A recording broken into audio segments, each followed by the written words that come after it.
Hello and welcome, everyone. We'll wait just a few more seconds as people join today's virtual meeting, and we'll get started shortly.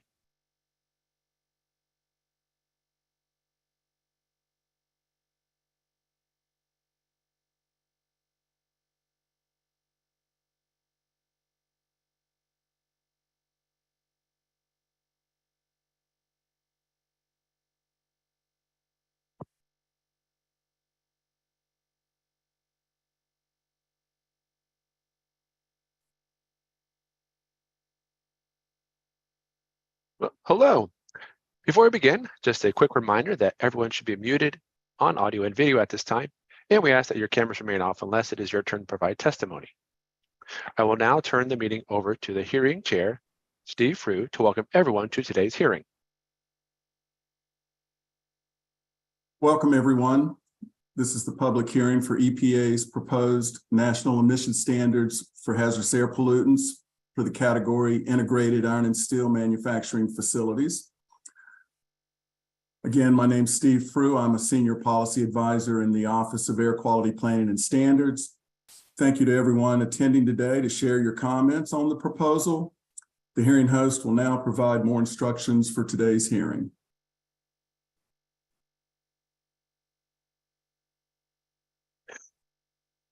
Pardon me. During today's hearing, we will take comment on EPA's proposed national emission standards for hazardous air pollutants, integrated iron and steel manufacturing facilities technology review. The EPA is proposing to revise standards for a few currently regulated hazardous air pollutants, also referred to as HAP. This proposal also sets standards for unregulated HAP and sources of HAP. And thank you, Steve. And now I'd like to ask our other EPA panelists to introduce themselves. On the panel are Phil Mulrine and Katie Boaggio. Katie Boaggio. Phil? Yes, my name is Phil Mulrine. I'm an environmental engineer with EPA's Office of Air Quality Planning and Standards.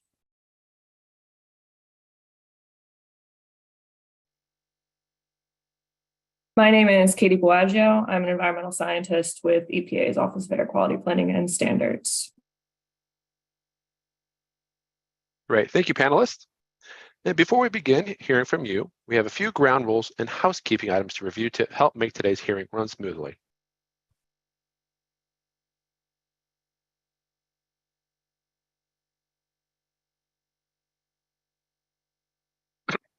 We are joined today by a court reporter who will produce a written transcript of today's hearing. We will add the transcript to the public docket for this rulemaking and will carefully consider your comments as we develop a final rule. EPA is committed to an environment of mutual respect and safety. We want to hear your views on the proposed rule today. However, the agency will not tolerate harassment, discrimination, intimidation, inappropriate language and images, or sustained disruption of the public hearing. EPA expects everyone participating in this hearing, including registered speakers, attendees, and those of us on this panel, to conduct themselves in a respectful and civil manner. We will monitor and moderate this virtual event to ensure that common standards of decency are upheld. Please note, by registering for this event, you are agreeing to abide by the ground rules of this virtual hearing. We ask that everyone remain muted with their cameras off until it is your turn to speak. If you have joined us through Zoom, please keep the chat box open. It is at the bottom of your screen. We will put the names of the next speakers in the chat box, and we may use the chat to communicate direct with you during this hearing. I will call on each speaker when it is their turn, and let me apologize in advance for any mispronunciations of names. If you are speaking today, please rename yourself in the Zoom participant list to match your registered speaker name. This will allow our logistics staff to quickly queue up the next speakers. For assistance, please chat with attendee support. When I call on you to speak, please unmute your line. And if you are joining us via Zoom, that button is on the lower left of your screen. If you're joining us by phone, you can unmute yourself by pressing *6. Please state your first name and last name and spell it for the record. Please speak slowly so that the court reporter can capture your entire testimony. When you are providing testimony, you are welcome to activate your video camera by clicking on the Start Video icon at the bottom left of your screen. The host may also send you a Start Video message in the Zoom portal. If you are not testifying, please keep your cameras off. Each speaker will have 4 minutes to give comments. A 4-minute timer will be displayed on the screen to help you keep track of your time.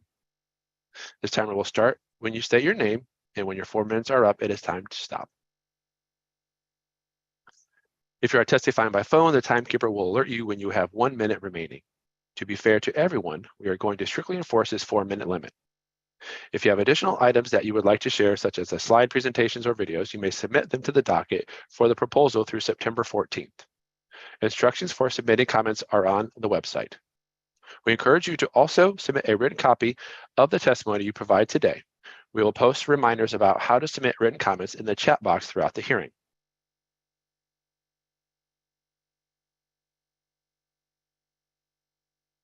The panel is here to listen to you today. However, panel members may ask questions to clarify your comments.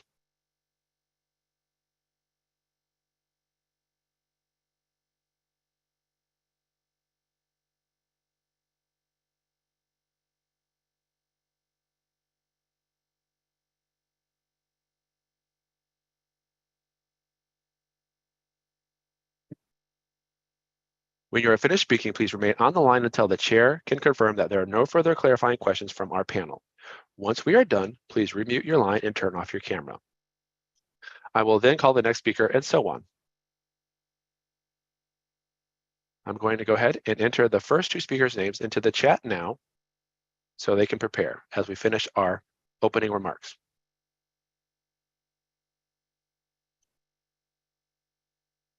If time allows, we may be able to add additional speakers, and if you did not pre-register and are interested in speaking, please send a direct message to attendee support in the chat box.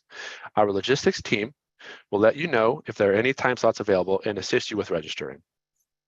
For those of you watching the hearing on YouTube and would like to speak, please email our registration support team. The email address is in the public hearing box on our website. Finally, today's hearing consists of 2 sessions. If there are no additional speakers, we may close a session 15 minutes after the last registered speaker has testified.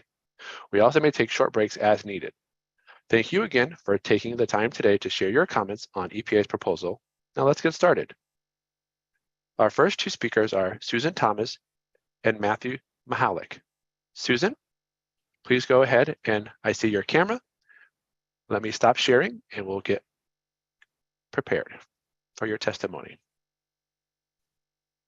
Good morning. Okay, Susan, great. We can hear you. If you want to please spell and state your first and last name. SusanThomas. I'm the Director of Legislation and Policy for Just Transition Northwest Indiana. We are an environmental justice organization committed to a just transition. And we are very grateful that you are revisiting this rule. However, it does not go far enough. As it is now, there is a 15% reduction in toxic steel emissions. This is almost insignificant in comparison to what could be done. We believe 65% could be achieved. So we're asking that you bump that percentage way up. We know it's possible. We're asking that you test all the air toxins, not just chromium, because there are at least 12 others that need to be monitored. We're asking for transparency in the industry. We get very little, if none, if any, here. And I live in Northwest Indiana. I'm sandwiched between the steel mills. We're asking for uniformity, that these rules be applied equally to all of these facilities in testing and in monitoring. My most important point is that industry should not be allowed to self-monitor. We are, again, allowing the fox to guard the hen house. We have seen this time and time and time again. Industry does not follow the rules. They do not follow the law. They are more than happy to pay a minuscule fine that it doesn't even compare to the billions they make in profits. They write it into their budget. It is a pleasure for them to pay that fine. We are asking that they are not allowed to self-monitor. We need you, EPA, to provide oversight for this. And I'm going to give you an example. I live in the national park on the Indiana State Dunes. U.S. Steel had 2 major concurrent back-to-back spills into the water. IDEM did not help us. Who helped us? The park rangers. The national park came and they closed all the waterways out of an abundance of caution. They were there within 20 minutes. IDEM showed up 8 hours later. We cannot rely on our state agency to help us here. We must have EPA or a neutral third party providing monitoring and oversight of these rules. Thank you so much for your time.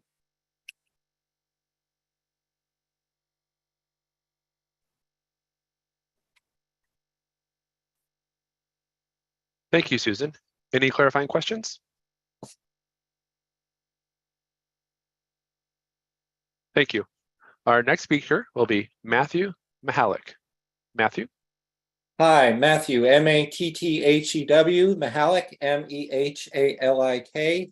Thank you for the opportunity to provide remarks for this hearing. The BREATHE Project is a Southwestern Pennsylvania organization that avails itself of top-level health, epidemiological, and air quality science and public health information.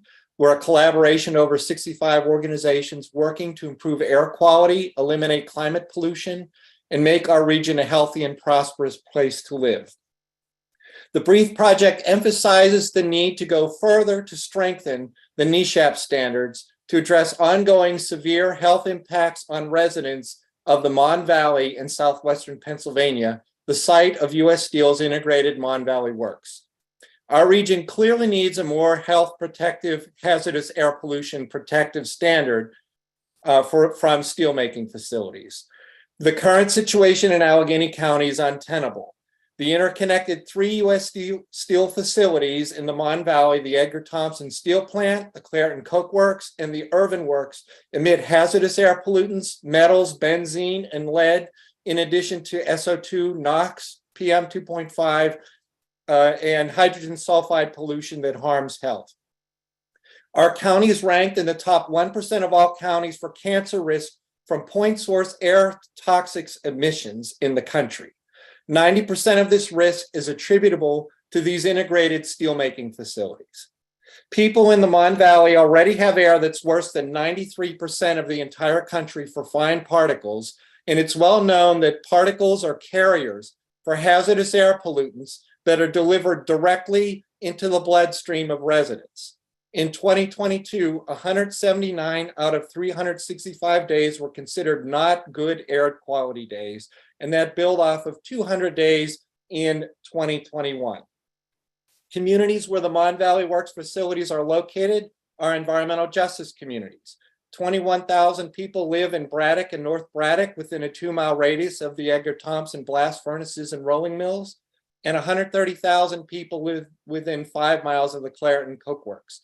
1/3 of the people have low income, 36% are primarily African American, and 1/5 are older than 64 years of age.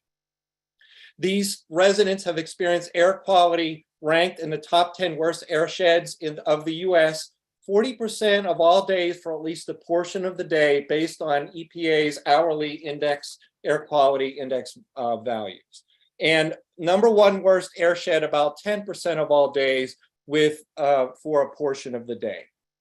The Mon Valley experiences a substantial number of days with temperature inversions, and these inversions have large impacts on regional air quality. We know these events frequently occur overnight or in early morning hours when atmospheric conditions and low wind velocity trap air pollution and subject residents to high levels of pollution. So here's what we're asking for. Number 1, test for hazardous air pollutants across all 12 hazardous air pollutants, not just chromium. Make the fence line monitoring provisions in the proposed rule more robust. Increase the monitoring frequency so that sampling occurs more than once every 6 days. Increase the number of fence line monitors required. And make the results available on a public website in a data-friendly format in near real time. Require that fugitive emissions be reduced 65%, not just 20%. The industry can afford to pay for this because they're paying for stock buybacks rather than fixing their plants. Require substantial reductions in harmful stack emissions. Up to 90% reduction seems possible. And then change the sunset provision for stopping monitoring so that monitoring is gradually reduced rather than abruptly stopping. We asked the EPA and the EPA Administrator Regan to set standards that reduce the risk of exposure for residents in our county. Thank you very much for the opportunity to deliver these comments. Thank you very much. Any clarifying questions? Okay, thank you very much for your testimony. Hillary Lewis and Marilyn Wall are the next two speakers. Hillary, I see your video and ready. Please go ahead and start your testimony. Hi, my name is Hillary Lewis, HILARYLEWIS, and I'm the Steel Director at Industrious Labs, a climate advocacy group dedicated to good jobs and healthy communities. Thank you for the opportunity to comment today. While I was very glad to see increased monitoring, the proposed rules do not go far enough to protect clean air and healthy communities. Facilities that remain below average for a year should not be allowed to sunset or reduce their monitoring program. As you know, these facilities are old and only getting older. Removing monitors at these facilities as they continue to age does not make sense. When these facilities do exceed emission limits, action should be taken immediately, not just when an exceedance is observed over a rolling average. Monitoring should also be done more frequently, potentially every 1 to 2 months, and include more than the proposed 4 monitors to accurately characterize emissions. I also support publicly posting corrective action plans as those arise in order to keep local residents informed. While monitoring is important for accountability and building trust with surrounding communities, we also need real measurable emission reductions. EPA's own 2019 study showed that fugitive emissions could be reduced 60 to 65%, and yet this proposal does not go that far. As EPA's own evaluation shows, these facilities disproportionately harm environmental justice communities. Asking for less than what is possible is unacceptable, particularly when we are discussing compounding harms in already overburdened communities. Where higher emissions reductions can be achieved, EPA must require industry to do so. Finally, I was shocked to learn that over 90% of hazardous air pollution from stack emissions at the facilities covered by this rule come from sinter plants. Cleveland Cliffs CEO Lorenzo Gonsalves, the owner of 2 of the remaining 3 sinter plants, said in a 2021 American Iron and Steel Institute publication, and I quote, "At Cleveland Cliffs, we run 8 blast furnaces that run 100% on pellets, no sinter. We have 2 sinter plants that I shut down when I acquired ArcelorMittal. They are used now only to recycle mill scale. We do not sinter anything on those sinter plants. We do not use sinter feed. We do not use sinter. It's gone. So the United States uses pellets, and pellets have an advantage against sinter of 85% in terms of CO2 emissions." His statements make clear that these facilities are not needed for blast furnace operations, and we know they are harmful. Stronger safeguards are needed and possible. The American steel industry and the tens of thousands of hardworking people and employees are critical to the clean energy transition, our national security, communities, and everyday modern life. But the hazardous air pollution created by these facilities is not. I strongly encourage you to put forward a stronger rule that puts communities first and holds industry accountable for its pollution. Thank you.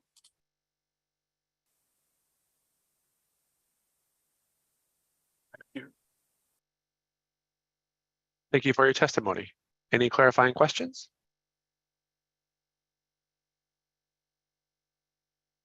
Our next speaker will be Marilyn Wall. Marilyn, when you're ready, please unmute and state and spell your first and last name. My name is Marilyn Wall, MARILYN WALL. I'm a volunteer who's worked for years on behalf of people living near Cleveland Cliffs, Middletown Works. I mostly want to talk today about the community's experience. People living near Cleveland Cliffs, Middletown Works have for decades made numerous complaints about fallout and horrible odors from the steel mill. Neighbors of the steel mill, including Donna Ballinger, frequently experienced their properties being covered with black particles, white and gray clumps, pieces of steel, kish, iron, coal, coke, glass, carbonaceous particles, calcium carbonate, various other metals, silicon metalloid, aluminum, and black splatter. The fallout is almost daily, covering cars, houses, yards, and damaging property. Many people report health impacts, including worsening respiratory problems and headaches. This proposed rule will not make any discernible difference on the adverse impacts this facility has had on the health and welfare of this community. Making matters worse, US EPA removed Ohio's air nuisance rule from the state implementation plan in 2020, eliminating a tool that people who were seeking to use in Middletown to address this chronic and very hazardous pollution. The proposed NESHAP will only result in a national decrease across all facilities of 560 tons per year of PM 2.5.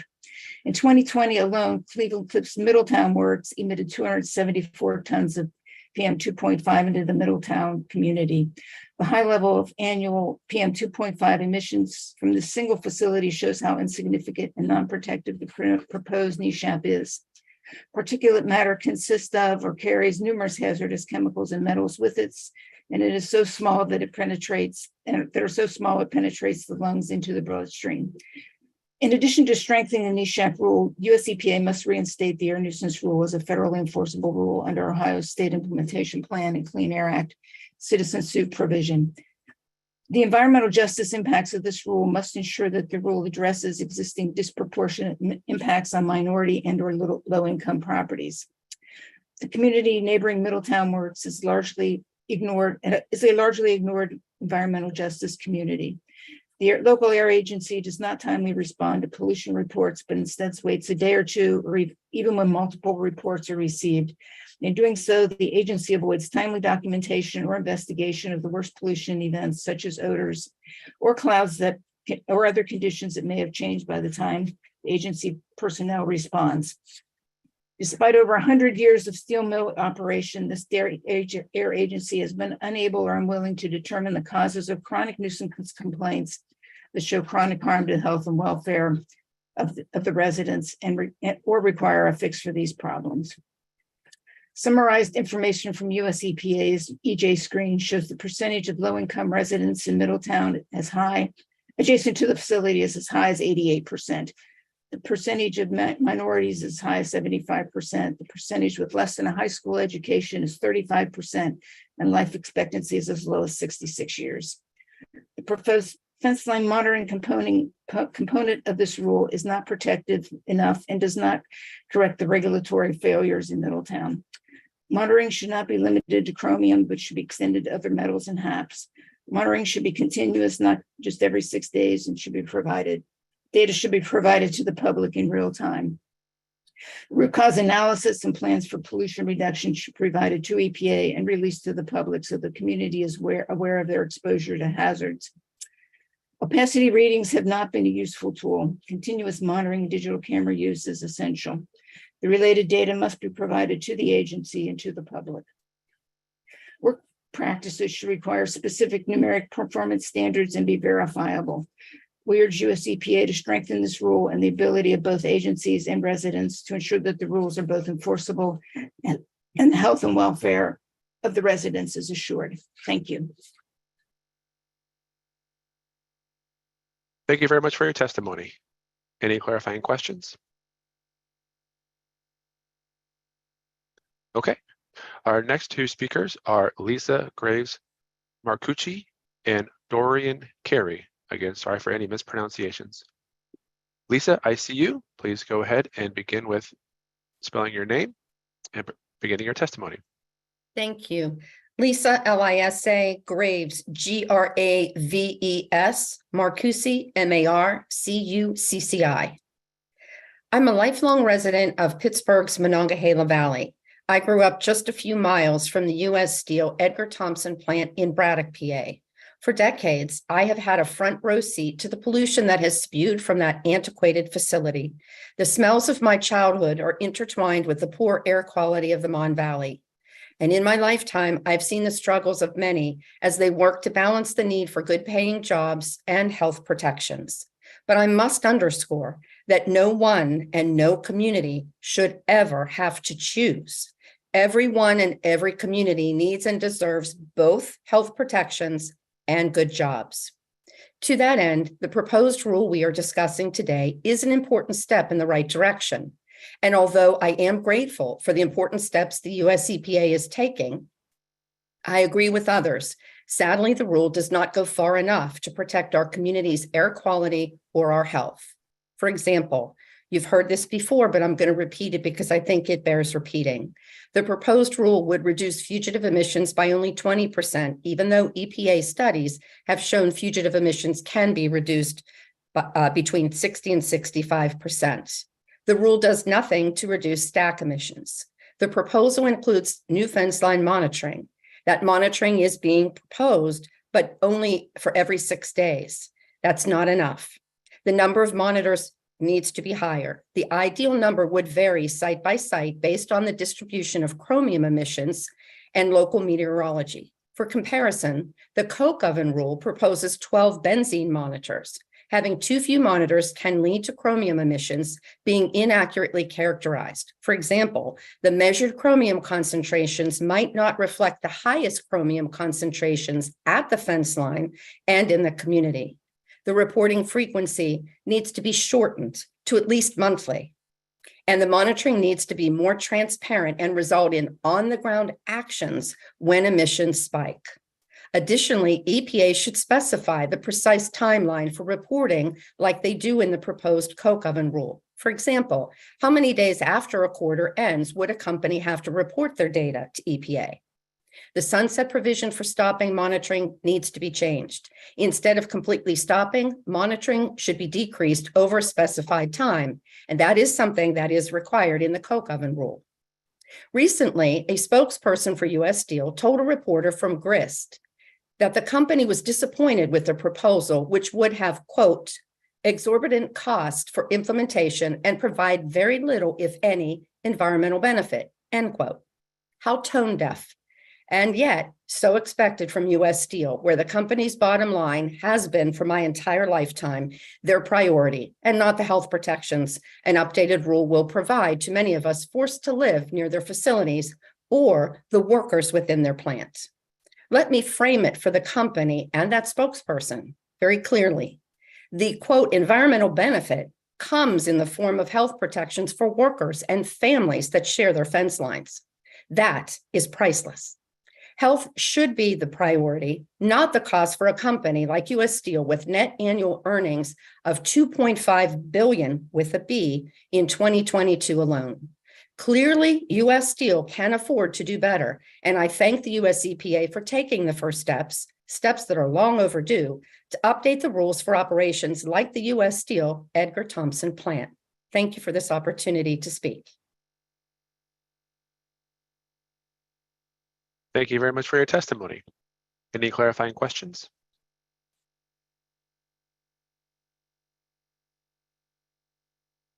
Okay, our next speaker is Doreen Carey.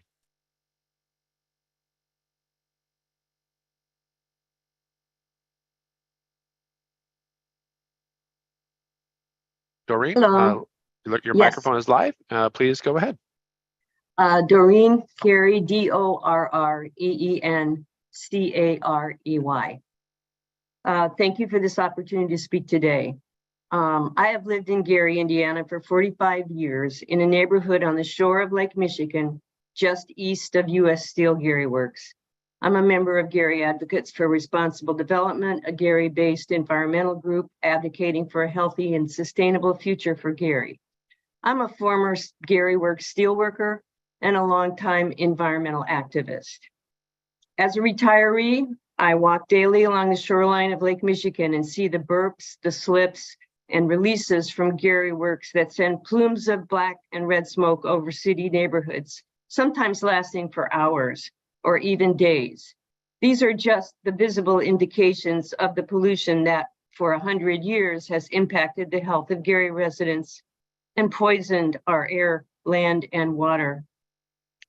Yes, for 100 years, Gary has suffered the disparate burden of industrial pollution, and much more needs to be done by our regulators to require the reduction and elimination of those impacts so that Gary residents can enjoy a healthy life and clean air, land, and water that should be our guaranteed right. I applaud the fact that EPA is proposing to reduce hazardous air pollutants through this rule, but I'm both saddened and angered that it has taken 20 years and lawsuits from Earth Justice to force EPA to finally begin this process. A 15% reduction is not enough when talking about hazardous air pollutants that have serious health impacts and that residents have been exposed to for a lifetime.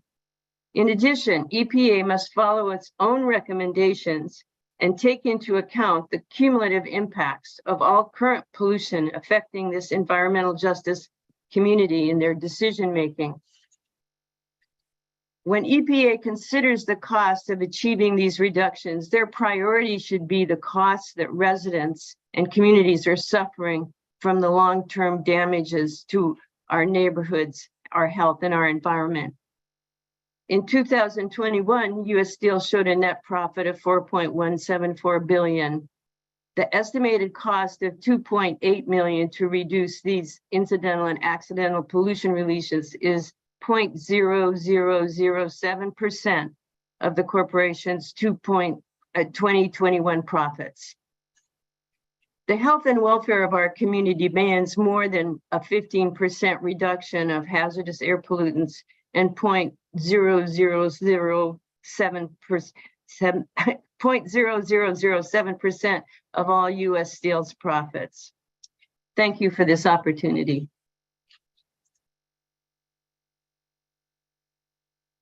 Thank you. Any clarifying questions? Great. Thank you so much for your testimony. The next two speakers are Jeff Nobers and Ben Inskeep. Mr. Nobers, I see your video. If you'd like to begin with spelling and stating your name, please begin your testimony. Thank you. Jeff Nobers, Jeffnobers. Good morning, everyone. Thank you for the opportunity to offer comments today. I'm the executive director of the Builders Guild of Western Pennsylvania. We're a labor management organization that represents 16 construction trade unions and 9 contractor associations. We work predominantly in southwestern Pennsylvania, though we do cover all of Western Pennsylvania, and we work predominantly in commercial and industrial construction. At a time when the government is pumping billions of dollars into our economy through the infrastructure bill and other programs, it seems somewhat counterproductive in trying to achieve these goals to place additional and technologically unattainable regulations on the industry at the foundation of building the infrastructure and energy facilities the programs call for. To build wind turbines or high voltage transmission lines from solar farms, to build the high-tech facilities that we need for chip manufacturing, to build the products that are needed to make electric vehicles reality, all requires steel. And all steel is not the same. And all steel plants are not the same. We can't meet all our needs with steel made from recycling scrap and electric arc furnaces. The country needs to be able to turn raw iron ore into state-of-the-art steel. That process has environmental impacts, but it's already a highly regulated industry, and the country's air and water are cleaner now than they have been at any time since the Industrial Revolution. The need for basic steel production using blast furnaces to create multiple grades and specialty steels is not just a question of economic fairness or the energy transition. It's a critical national security issue. If we don't keep the steel industry active and vital here in the United States, where do we turn? It makes no sense for us to rely upon foreign countries, many of whom are adversaries, and don't care about environmental stewardship to protect the health, safety, and well-being of our citizens, and to provide the base product that is so very important to our infrastructure and security needs. A special concern to us are the Mon Valley Works of U.S. Steel, which directly employs some 3,000 people, mostly United Steelworkers. Additionally, the Mon Valley Works provides hundreds of full-time equivalent jobs to the construction and building trades industry every year. From 2020 through 2022, the Mon Valley Works of U.S. Steel provided 5,049,427 hours of work to skilled union tradespeople. That equates to over 2,500 full-time jobs, about 842 annually. So far in 2023, more than 1 million man-hours have been worked, resulting in 506 full-time equivalent jobs, and the trends are that this year will be like the 3 that preceded it. By law, the results of EPA proposed regulations must be achievable using existing proven technology. That's the burden placed on the EPA to demonstrate with hard data over long operating periods what any proposed regulations call for are in fact achievable with today's technology. Showing that one plant on one day for one moment in time can meet a particular emission profile is not a sufficient basis to tear down an industry that is critical to its workers, to local, regional, and the U.S. economies, the global energy transition, and meeting the needs as we rebuild our aging infrastructure as well as our national security. I thank you for your time today.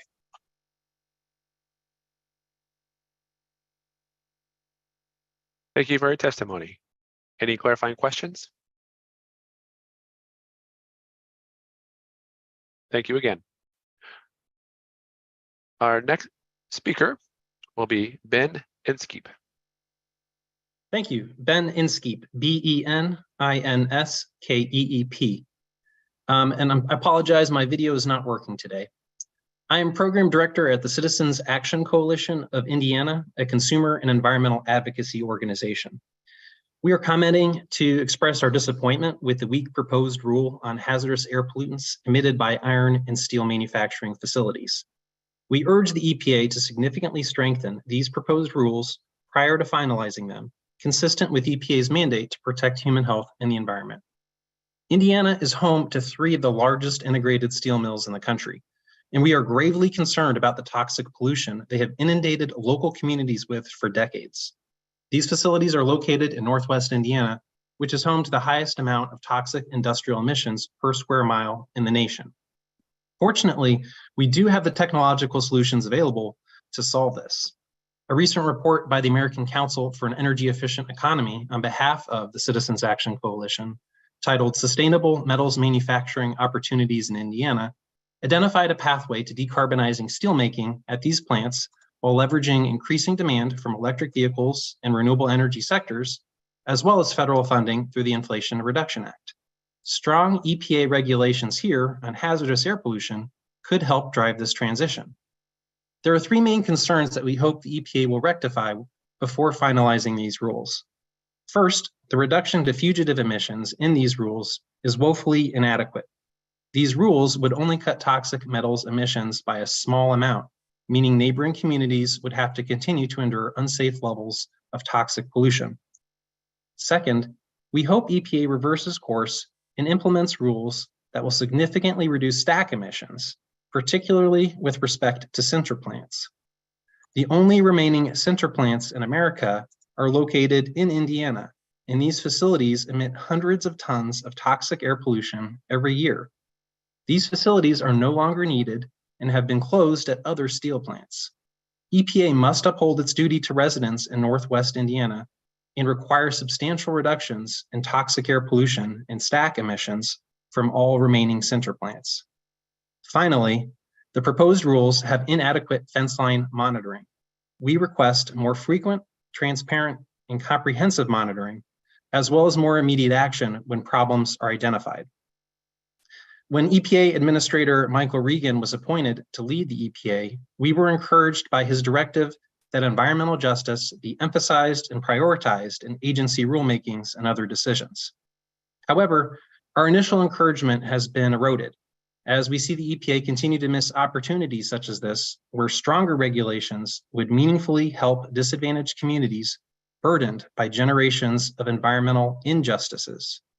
We respectfully request that you seize this opportunity to prioritize environmental justice considerations and finalize more stringent rules that will help keep toxic air pollution out of our communities here in Indiana. Thank you. Appreciate your time.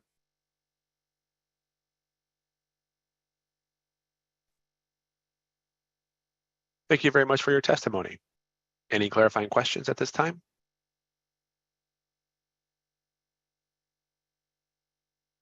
Thank you again. The next 2 speakers are Paul Balzarak and Tracy Forrester. Paul, I see your video up. Please go ahead and begin with your testimony.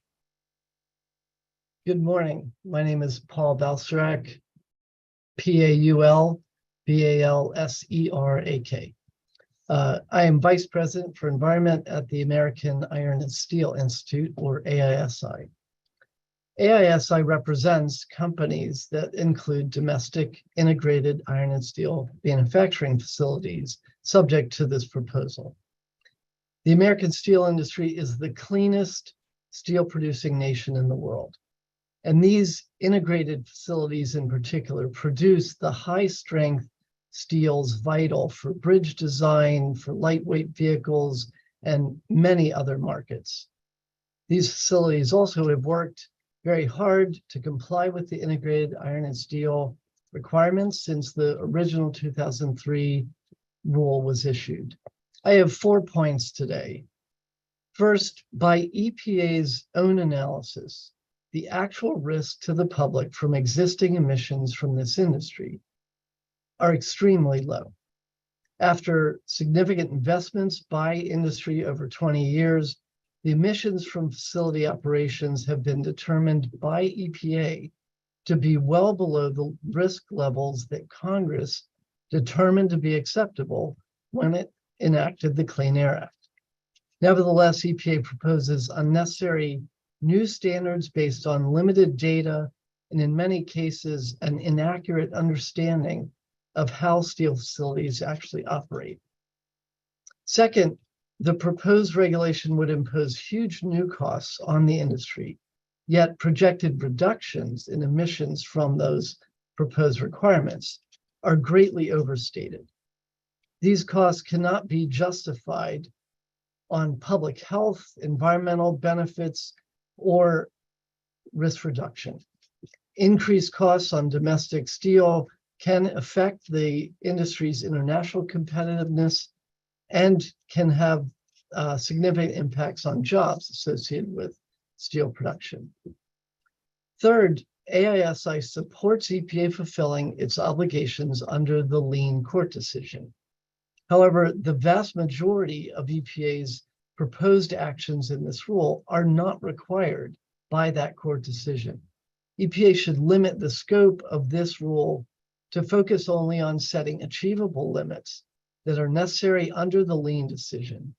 The October 2023 deadline for this rule was developed as a result of negotiations with litigants and not independently ordered by a court. The goals of technical accuracy, of good government, and of legal defensibility strongly argue that EPA should limit the scope of this rulemaking to only what's required. And finally, EPA has not provided sufficient public comment for this proposal. Several documents of central relevance to the rulemaking are still not available to the public. The most significant of these being the regulatory text that's still not in the docket. EPA did post a red line version of the rule on its website 1 week after the preamble was published. However, that document has plain errors in it. It has deleted red line text that was never a part of the original integrated iron and steel rule in the first place. AISI has submitted a request in writing to EPA to extend the comment period, and that letter includes several other reasons that the additional time is needed for comment. Thank you for the opportunity to comment today, and AISI will certainly submit detailed written comments on the rule. Thank you. Thank you very much for your testimony. Any clarifying questions at this time? Thank you again. Our next speaker is Tracy Forrester. Tracy, I see your video up. Please go ahead and start with your testimony. Good morning, Tracy Forrester, T-R-A-C-I, Forrester, F-O-R-R-E-S-T-E-R. Thank you for the opportunity to share comments on the proposed rule on reconsideration of NESHAP for integrated iron and steel manufacturing facilities technology review. I am Cleveland Cliffs Executive Vice President, Environmental and Sustainability. Cleveland Cliffs is the largest flat-rolled steel producer in North America, and we operate 5 integrated steelmaking facilities in the Great Lakes region. The 5 facilities employ approximately 13,500 individuals who account for approximately half of our workforce. Over 11,000 of these employees are represented by one of three prominent unions: the United Steelworkers, the United Auto Workers, and the International Association of Machinists and Aerospace Workers. Cliffs takes pride in our environmental management program and efforts. Our business is highly regulated, and we understand the importance of maintaining compliance and going beyond what is expected. Cliffs operators are prompted to be proactive in mitigating potential risks at our plants and to be a good neighbor to the communities where we operate. Cliffs supports environmental regulations that are based on sound science and proven technology. We worked with EPA over a number of years to provide accurate data and relevant information about iron and steel manufacturing processes so that the agency could make an informed decision. We have concerns with EPA's proposed regulations. First, based on EPA's own analysis, the risk to public health from iron and steel sources is extremely low. The emissions from our operations do not adversely affect nearby communities such that changes are necessary to reduce emissions in order to reduce risk. That should be good news for communities near our facilities. Second, all regulations should be based on sound science and reliable technical processes. EPA has not followed legal or technical procedures to establish these new standards for our stacks or from unmeasurable fugitive sources. New limits are based on, in some cases, only hours of very limited data sets rather than on years of data. Statistical calculations to determine appropriate limits based on best performing plants require robust data sets for the standards to be rational. We don't believe that the new standards proposed by EPA are scientifically or technically sound. Third, the proposed rule is riddled with assumptions made by EPA staff without data to back up those assumptions. This is especially true for the unmeasurable fugitive sources, where estimated emissions and emissions reductions do not have sound backing. Furthermore, capital and annual implementation cost assumptions in this proposed rule do not compare to the estimates industry has gathered to date, nor have the solutions been vetted. As an example, total enclosure of areas as proposed in this rule would create extreme and unsafe temperatures and conditions for workers. The proposed limits would yield minimal benefits with respect to risk reduction and are economically infeasible.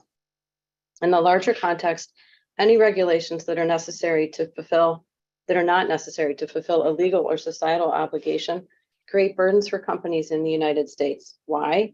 Because foreign companies in countries that lack environmental and worker protections are ready to provide steel at a lower cost.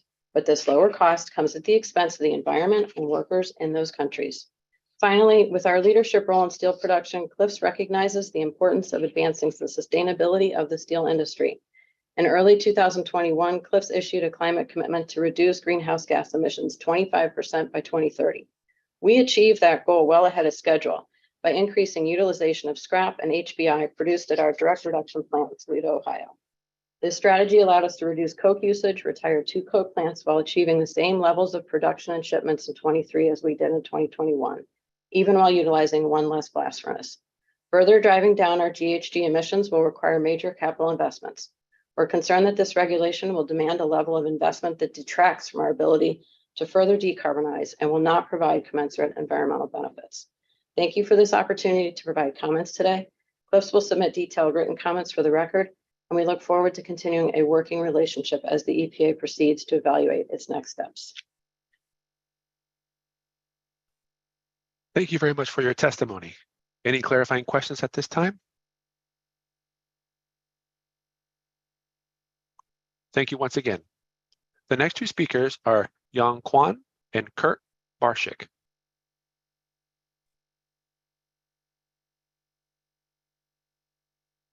Yang Kwan, I see your video. If you'd like to begin your testimony, please do so at this time. Thank you. My name is Yang Kwan, Y-O-N-G-K-W-O-N. I'm a policy advisor for the Sierra Club. Thank you for the opportunity to speak.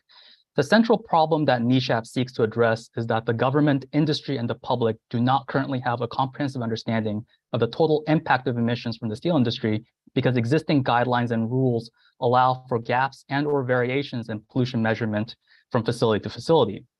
This uncertainty paralyzes the local community's ability to effectively respond to issues that directly affect their health. This is also bad for industry, as these manufacturing facilities that are cornerstones of the modern economy lose the capacity to discern what best practices look like and learn from one another to abate pollution while increasing their output. The update to NESHAP is an opportunity to make up for these deficits. My colleagues and I urge the EPA to establish a clear channel of communication to communities that are located around these facilities that will relay information on any acute and chronic releases from these facilities in a timely manner. To that end, fence line air monitoring is critical, and we question whether the current proposal to measure chromium as a proxy for other pollutants is sufficient, and the proposed means of delivering any abnormal measurements to local communities is sufficiently timely. We also urge the EPA to put into action what we already know. In particular, data over the past decade suggests that the sintering process employed by some steel facilities contribute higher amounts of hazardous air pollutants than steel facilities that do not. We have domestic steel facilities that do not rely on sinter, instead using pellets. And we know that part of the reason why American integrated steel mills are on average cleaner than many international peers is because many domestic facilities have moved away from sintering. Despite this understanding, the integrated mills in Indiana in particular, where sintering is still employed, are where the most ore-based steel manufacturing capacity in the country still exists. This is a clear market failure and also a regulatory failure. The cost of production in terms of environmental degradation and public health harms are not adequately reflected in the cost of the product. The 2022 Inflation Reduction Act and the Bipartisan Infrastructure Law offered enormous public resources in the form of grants, technical assistance, tax credits, and public purchasing agreements to help manufacturing facilities address pollution. Many of the programs are directly tailored for the steel industry. There is ample resources and room for steel industry to invest in pollution abatement at this time.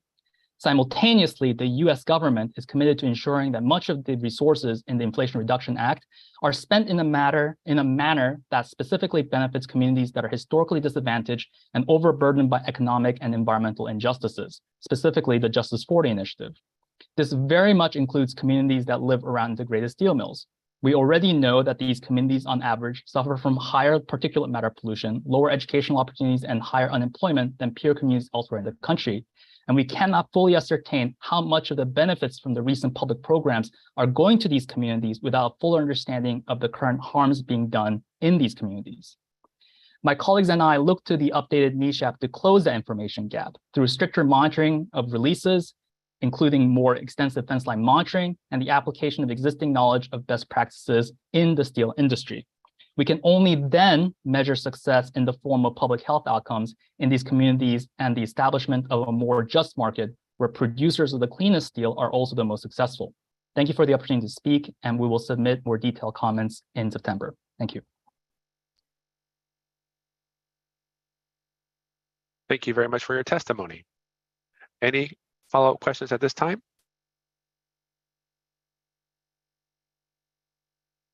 Thank you again. Our next speaker is Kurt Barshik. Good morning. My name is Kurt Barshik, K-U-R-T-B-A-R-S-H-I-C-K. I'm the Vice President for U.S. Steel Mon Valley Works, which is located in Pittsburgh, Pennsylvania. Thank you for the opportunity to comment on behalf of the hardworking men and women employed at U.S. Steel Mon Valley Works. The Mon Valley includes several integrated operations and facilities that are critical to the safe and environmentally responsible production of domestic steel. The Mon Valley Works includes the Edgar Thomson plant, an integrated iron and steel making facility located in Braddock, PA. The U.S. Steel Edgar Thomson plant is Pittsburgh region's last remaining integrated steel mill operation. Yet it is arguably the most productive and energy efficient integrated mill in the United States. The Mon Valley Works is certified by the Pennsylvania DEP as an alternative energy system, one of the few manufacturing facilities so designated in Pennsylvania. On average, the Mon Valley Works has a $1 billion annual economic impact on the Pittsburgh region, including payroll, benefits, taxes, vendors, materials, suppliers, all purchased. We employ approximately 3,000 hardworking men and women at the Mon Valley Works. The majority of them are members of the United Steelworkers Union.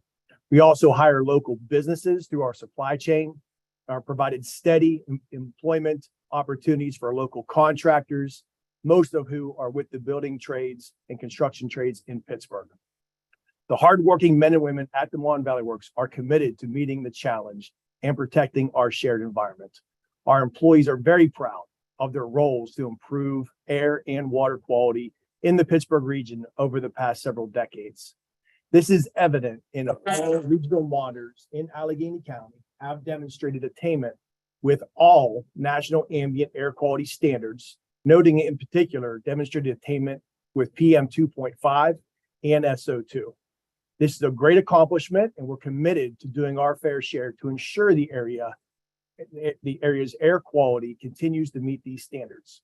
According to the US EPA, meeting these standards provides the public protection, including the health of sensitive populations such as asthmatics, children, and the elderly.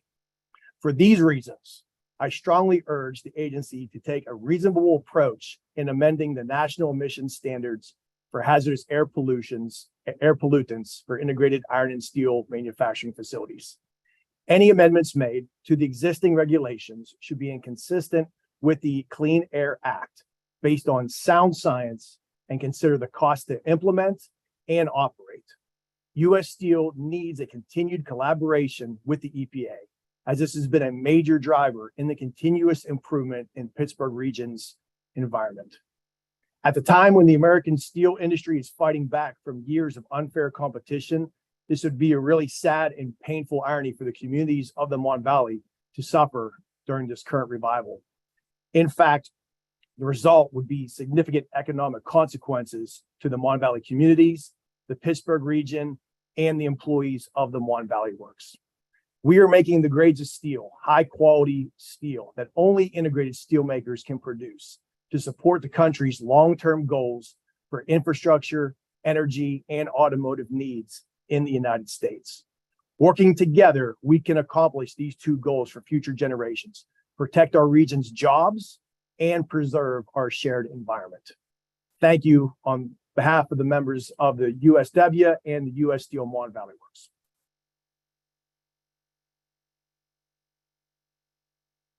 Thank you very much for your testimony. Any clarifying questions at this time?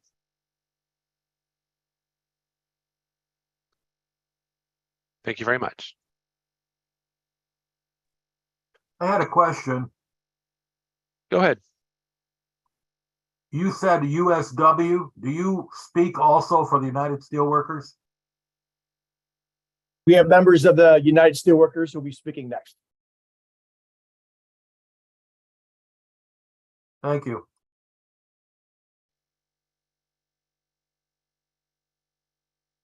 Thank you very much. At this time, we will take a short break. Steve Rue has been chairing this hearing session. We would like to thank everyone who has shared comments so far today on EPA's proposed action. If you have questions about today's hearing or are interested in registering to speak, please send us a direct message to attendee support in the chat box. If you are joining us by phone, you can raise your hand by pressing *9, and our logistics team will reach out to you to let you know if there are any time slots available.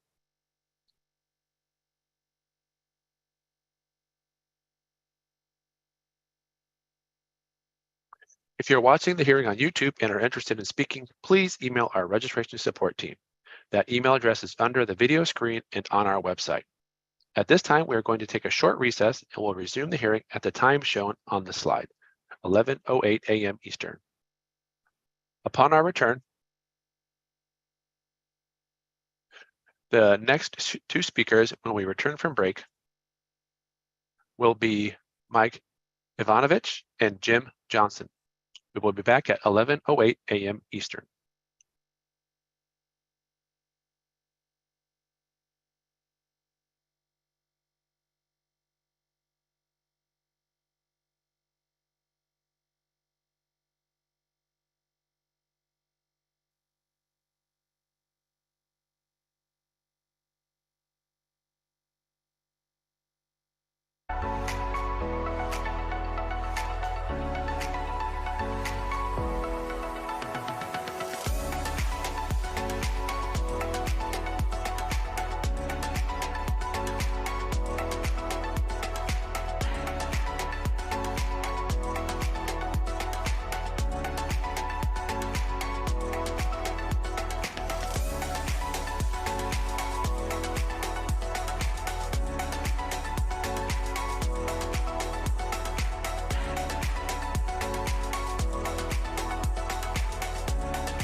And welcome back from the break, everyone. Thank you so much for rejoining us.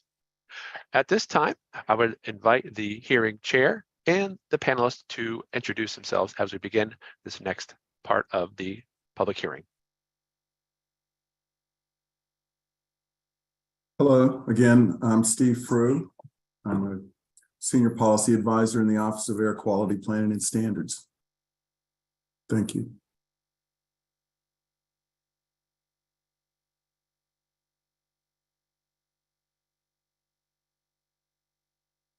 It'll help if I took mute off when I introduce myself. I'm Phil Mulrine. I'm an environmental engineer with EPA's Office of Air Quality Planning and Standards. And I'm Katie Boaggio. I'm an environmental scientist with the EPA's Office of Air Quality Planning and Standards. Thank you all very much. As a reminder, today's hearing is being recorded and transcribed to produce a written transcript of the hearing. We will add the transcript to the public docket for this rulemaking and will carefully consider your comments as we develop a final rule. For those of you on Zoom, if you have questions about today's hearing or are interested in registering to speak, please send a direct message to Attendee Support in the chat box. If you are joining us via phone today, you can raise your hand by pressing *9 and our logistics team will add you to today's agenda if there are any time slots available. If you are watching the hearing on YouTube and are interested in speaking, please email our registration support team. That email address is under the video screen and on our website. Please note, by registering for this event, you are agreeing to abide by the ground rules of the virtual hearing. EPA is committed to an environment of mutual respect and safety, and the agency will not tolerate harassment, discrimination, intimidation, inappropriate language and/or images, or sustained disruption of the public hearing, event, or meeting. EPA expects all participants, including panelists, registered speakers, and attendees, to conduct themselves in a respectful, professional, and civil manner. We will monitor and moderate this virtual event to ensure that common standards of decency are upheld. When you are called upon to speak, please unmute your line. And while you are providing testimony, you are also welcome to activate your camera by clicking on the Start Video icon. Please state and spell your name for the record, and a 4-minute timer will be started when you state your name.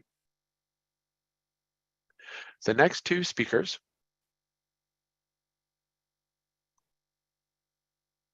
will be Mike Ivanovich and Jim Johnston.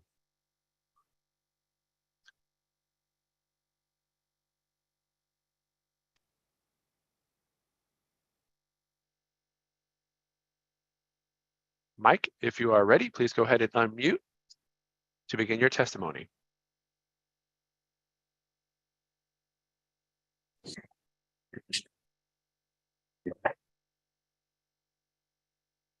MICHAELEDVANOVICH.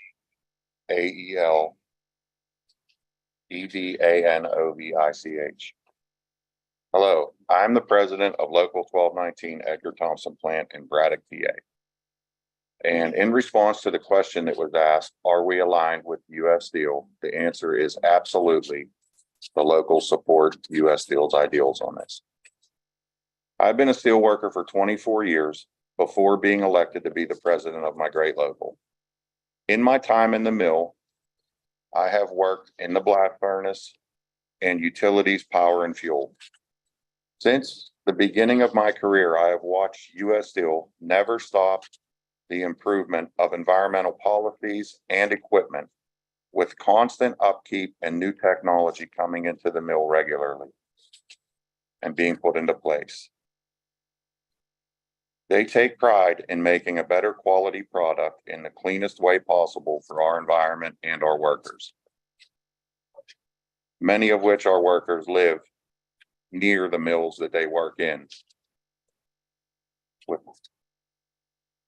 With that being said, all of the workforce, including management and higher management, take the environmental policies that are in place very serious, and their commitment is to never stop improving on the way we produce our steel out of our facilities. Thank you.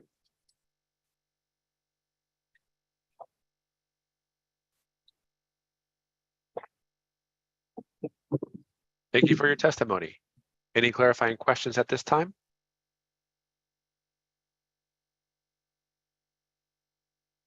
Very well. Thank you again for your testimony. Our next speaker will be James Johnston. Good morning. My name is James Johnston, and I'm the Joint Effort Coordinator for the United Steelworkers, and I'm an employee at the Edgar Thompson Steel Plant, which I've shared a fence line with my entire life. Thank you for the opportunity to talk today on behalf of the 700 men and women of the of USW Local 1219 that proudly make steel at Edgar Thompson Steel Plant. And regarding today's EPA proposed amendments to the integrated and iron steel regulations. It's my understanding that the above regulations, using EPA's own conservative estimates, shows that the integrated steel and integrated iron and steel facilities present low acceptable risks with an ample margin of safety to protect the public health. I also understand that the currently proposed amendments have been based on limited data and do not consider variations in operation, nor do they appropriately consider the significant cost impacts to the integrated iron and steel industry. It is also my understanding that as recent as 2020, the EPA found no developments in practices, processes, or control technologies necessary for revision of the existing opacity standards. Any amendments made to the existing regulations should be consistent with the Clean Air Act based on sound science and consider the cost to implement and operate. The domestic iron and steel industry faces significant impacts from the proposed rule, along with other EPA proposed rules, including the Taconite MAC, the Coke MAC, and the PM 2.5 and ozone NAAQS. And the steel industry is vulnerable. Oh, excuse me. My coworkers and I are concerned for the future of the iron and steel making in the United States. The iron and steel industry is vulnerable as it shifts in global market where cost pressures are significantly particular given to the current global economic conditions brought on by events such as COVID-19 pandemic and the Russian invasion of Ukraine. Additionally, I note that steel production in the United States is already subject to some of the most stringent environmental protections required in the world. The Department of Commerce has recognized that the domestic steel industry is vital to ensuring national security and maintaining critical infrastructure. U.S. Steel, as well as the United Steelworkers, has a strong commitment to our environment and to providing good-paying jobs, good-paying family and community-sustaining jobs, and we understand the economic benefits to our region is very essential.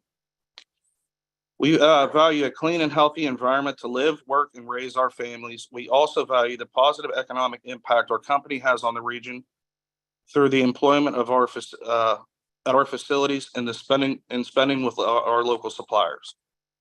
It is critical that we maintain the balance of environmental responsibility and economic opportunity for our country and not risk the future of remaining manufacturing jobs and our national security. Thank you for your time today.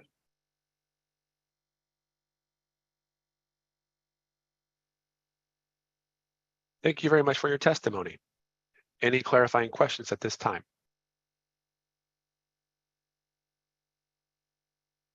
Thank you again. The next two speakers are Deb Chubb and Jason Zugai. Deb, when you're ready, please begin your testimony. Good morning. Oh, it says that I can't start my video, but that's all right. You can hear me, right? Please, I'm just sending you a response. You can start. Yep, and we see you now. Please go ahead. Great. I'm speaking today as a resident of Northwest Indiana who lives downwind of all of the industry in Gary and all of the, the steel making manufacturers there. We have long suffered from the air pollution that's produced by these industries at the, with the approval of our local environmental management group in Indiana, which has clearly been bought and paid for by industry over many years. I have served as the president of the board of Save the Dunes and I was on that board for 10 years. We fought many, many times to keep those permit expansions from allowing more pollution and more air emissions without much success. And now the air in this area is completely saturated. We have seen many intermittent emissions that go to the public without notice and without any knowledge of what's in there and what the impact is on our health. And we don't deserve to live with this kind of uncertainty every single day about what is in the air we are breathing and what impact it will have on our health. We applaud the EPA for trying to make these air emissions more stringent, but I don't know that it's even enough. Frankly, I'm very happy to see that EPA is doing more to fine industries who are violating their air permits in Northwest Indiana. But let's remember that that money doesn't go to the people who are impacted. It goes to the US Treasury. So we live with those health impacts without any recompense, no compensation for that impact that we live with every single day. So I hope that the EPA will push through this improvement in the air emissions rules for steel producing industries. And I hope that they will consider going further to keep our air safe and to at least make us feel like we don't know what we are breathing every day. Thank you.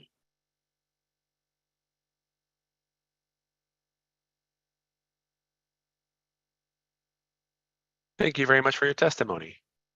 Any clarifying questions at this time? Thank you again. Our next speaker is Jason Zugai.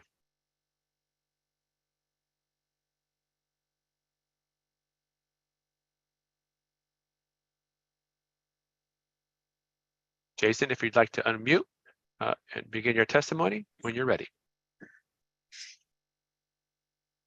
Hello, my name is Jason Zugai, Jasonzugai.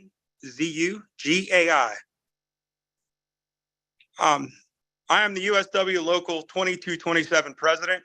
I'm an employee of the US Steel Irvin plant located in West Mifflin, PA, and I live by in Irwin. I'm also a third generation steel worker. Today, I'm speaking on behalf of myself, my community, and the 780 employees of the Irvin plant that I represent. My comments today are regarding the EPA's proposed amendments to the integrated iron and steel regulations. Living with friends and family in the surrounding communities, no one values the clean environment more than myself and my coworkers. But we also need good paying jobs that come with the industry and of which manufacturing provides. There must be a balance between the clean environment and security of good jobs in our area for ourselves and for everyone impacted by them. The amendments to the rule were not based on adequate data, and the limits are not able to be constantly met. There is no technology readily available to meet the requirements, nor are any measures available economically viable. EPA's own review in 2020 found this to be true. In addition to losing job security at the facilities directly affected by this rulemaking, we would lose the ability to produce steel products essential to maintain and repair local infrastructure. We're also losing the security of our nation to defend itself. Thank you for the opportunity to speak today.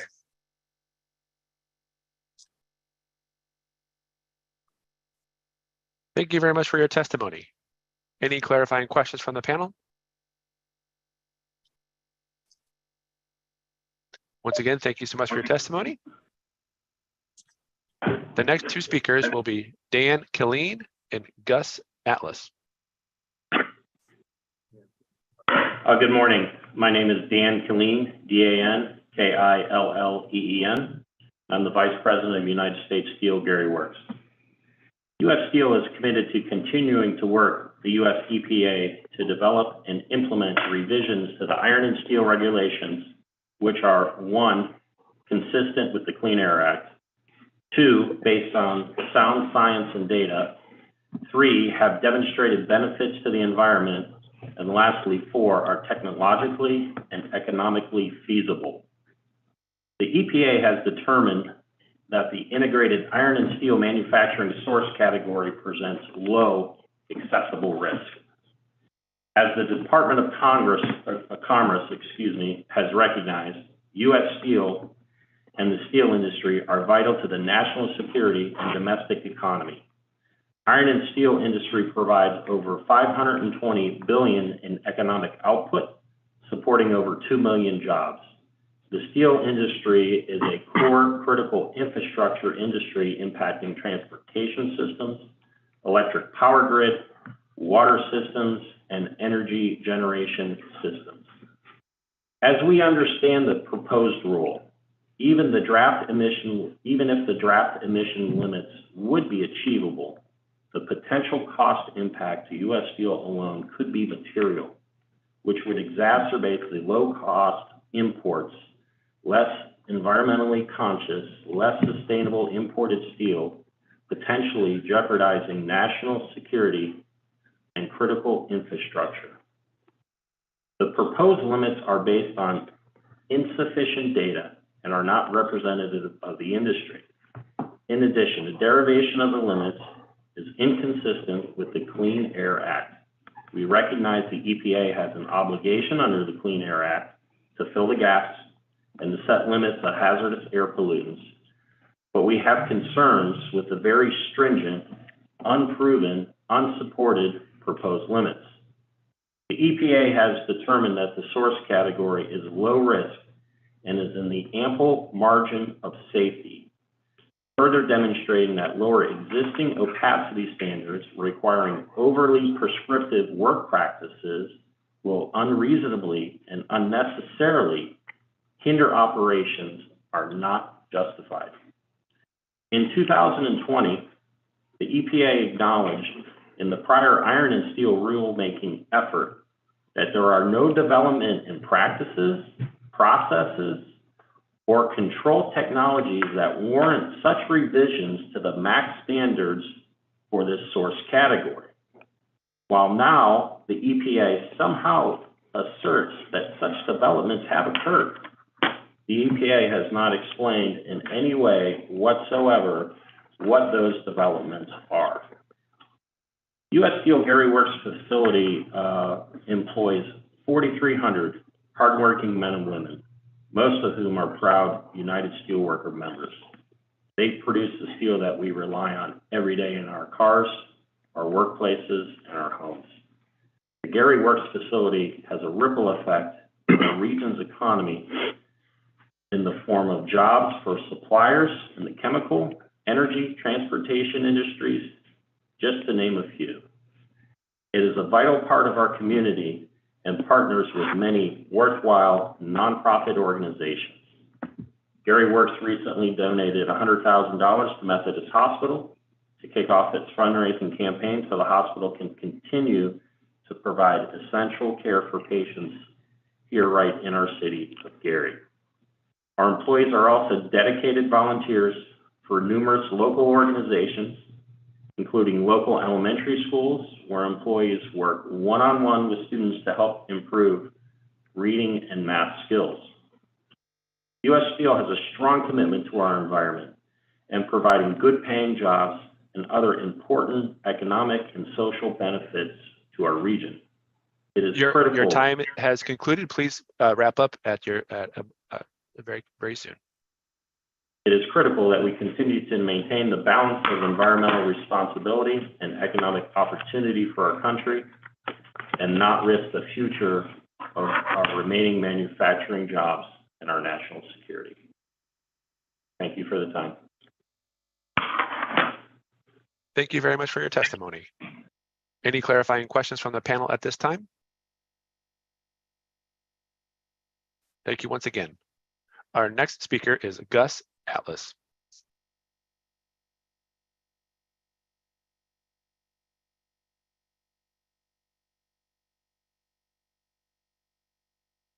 I believe Gus is in the room with Mr. Killeen. Is that correct?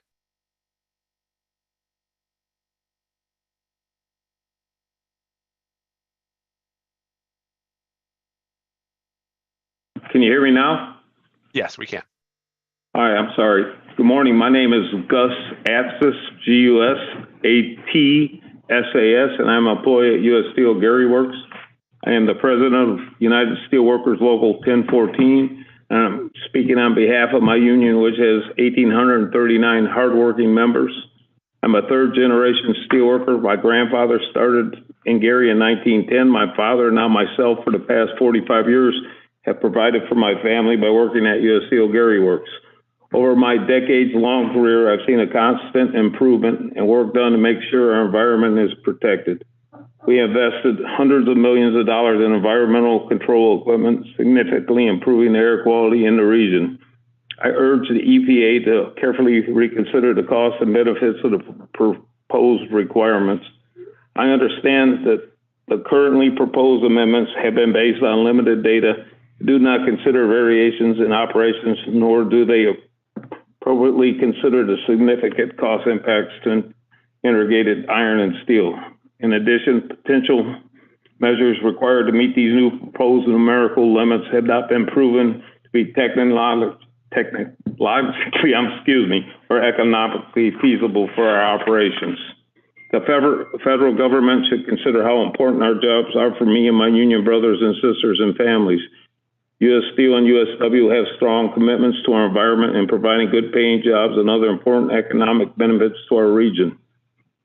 Iron and steel facilities are critical to our region and our country. I believe that we can continue to make positive and effective change to protect workers and make the community safer. But we must work together to ensure regulations promote environmental stewardship, do not create devastation, heavy burdens that result in production of steel in other countries with less stringent environmental and safety requirements. Such actions would weaken our national security, adversely impact critical infrastructure, and increase global emissions from foreign steel producers that will not operate under the same standards as USA steel firms and steel workers. I thank you guys for your time and opportunity to speak.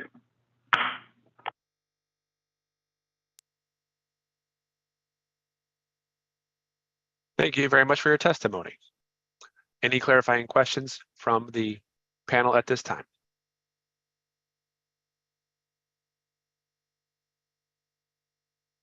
Thank you again.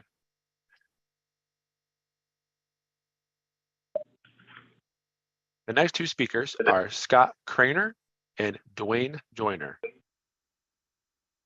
Mr. Craner, I believe you are on the line with the group under Mr. Killian. Yes.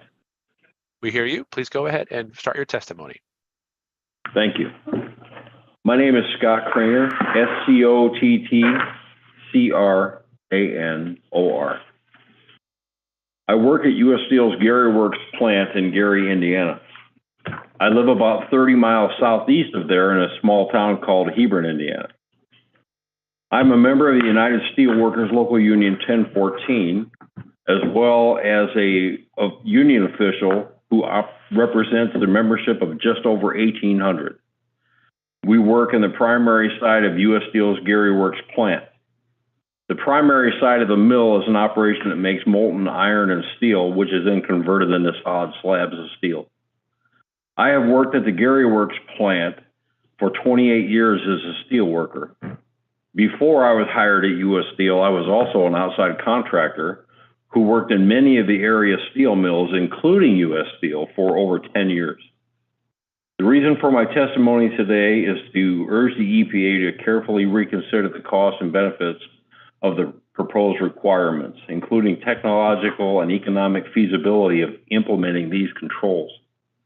It is my understanding that the above regulation, using the EPA's own estimates, show integrated iron and steel facilities present a low acceptable risk with comfortable margin for safety to protect the public health.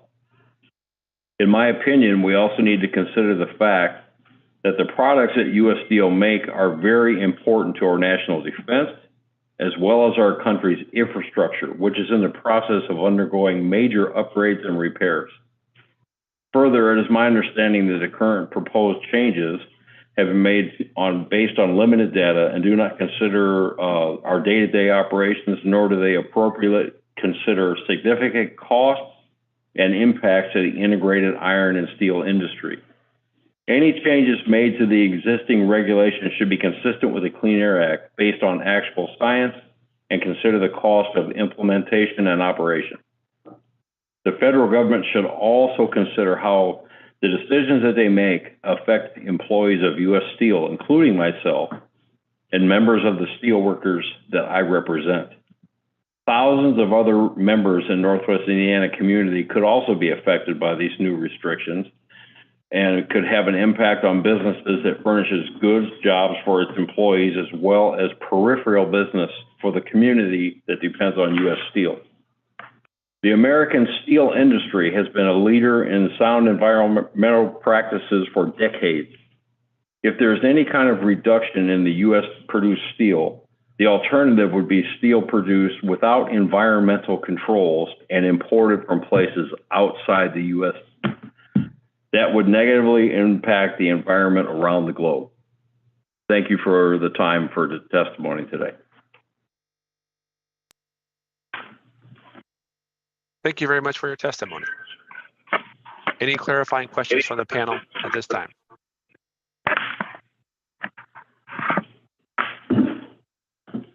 Thank you very much. Our next speaker will be Dwayne Joyner. Yes. Good morning. Thank you for allowing me this opportunity to speak at this hearing. My name is Dwayne Joyner, DUANEJOYNER, but everyone calls me Vern.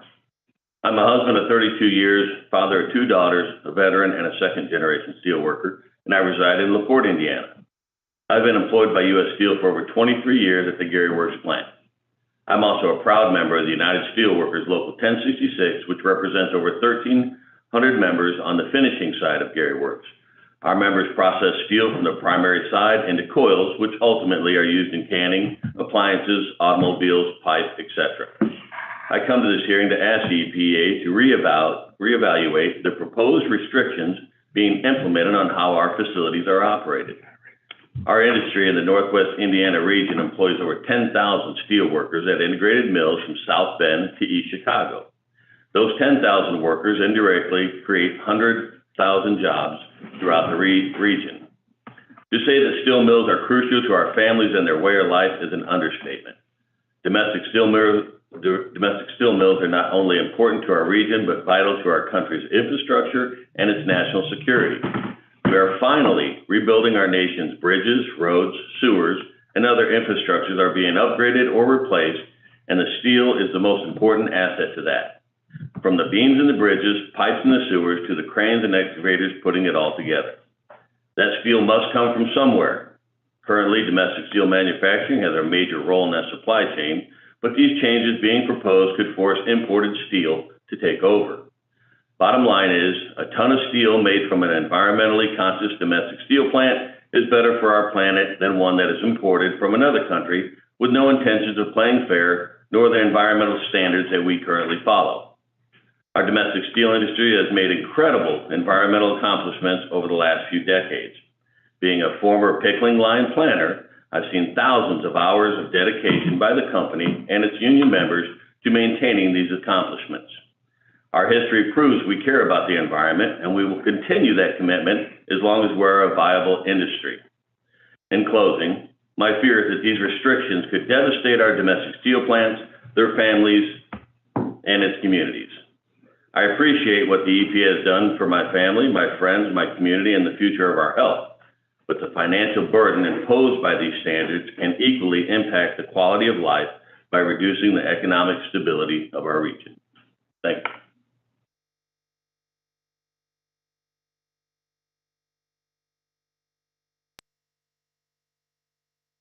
Thank you very much for your testimony. Any clarifying questions from the panel at this time?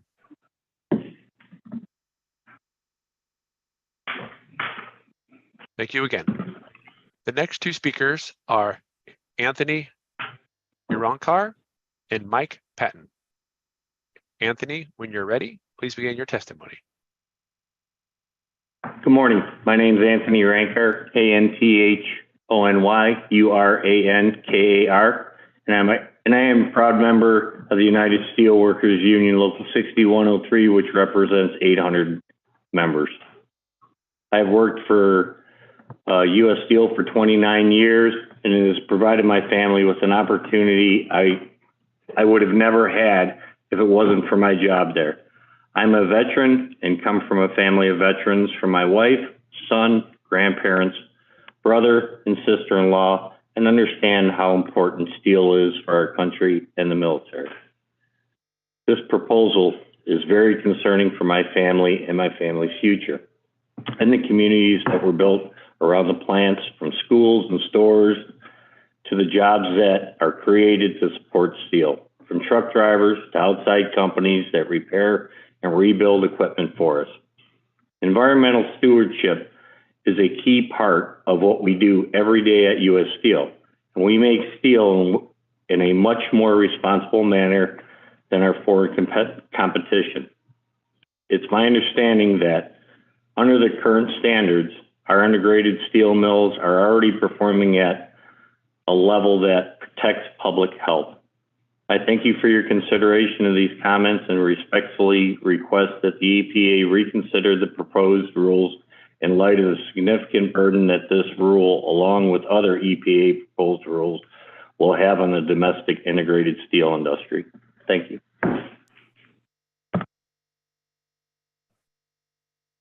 Thank you very much for your testimony. Any clarifying questions from the panel at this time? Thank you once again. The next speaker is Mike Patton. Good morning, everyone. My name is Mike Patton, M-I-K-E-P-A-T-T-O-N. I am the general manager of the United States Steel Granite City Works facility. We are an integrated steel facility located in Granite City, Illinois, here in the Midwest, just across the river from St. Louis, Missouri.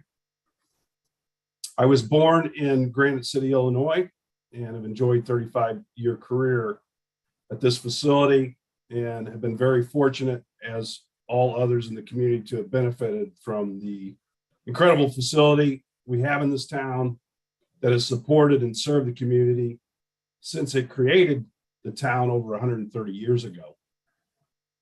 U.S. Steel's Granite City facility employs more than 1,500 hardworking men and women, most of whom are proud United Steelworkers members. Granite City has nearly a $1 billion annual economic impact on the local region. In addition to our own employees, we provide steady employment to local contractors and support our local businesses. U.S. Steel and the steel industry are vital to the national security and the domestic economy. The U.S. Department of Commerce determined that domestic steel production is essential for our national security, and that domestic steel production depends on a healthy and competitive U.S. steel industry.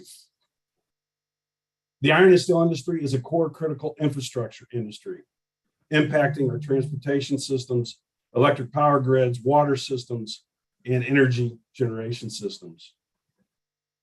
We recognize EPA has an obligation under the Clean Air Act to fill gaps and set limits on hazardous air pollutants. But we have concerns with the unproven, unsupported, very stringent proposed limits. Even if these draft proposed limits would be achievable, the cost impacts to U.S. Steel alone could be hundreds of millions of dollars, which would exacerbate the import of low-cost, less environmentally conscious imported steel, potentially jeopardizing national security in our critical infrastructure. U.S. Steel is committed to environmental compliance and working with the EPA to have regulations that are technologically and economically feasible while providing an environmental benefit. It is critical that we continue to maintain the balance of environmental responsibility and economic opportunity for our country and not risk the future of our remaining manufacturing jobs and our national security. I thank you for the opportunity to speak on behalf of the hardworking men and women of U.S. Steel Granite City Works. Thank you. Thank you very much for your testimony. Any clarifying questions from the panel at this time? Thank you once again. Our next two speakers are Dan Simmons and Harry Mannon.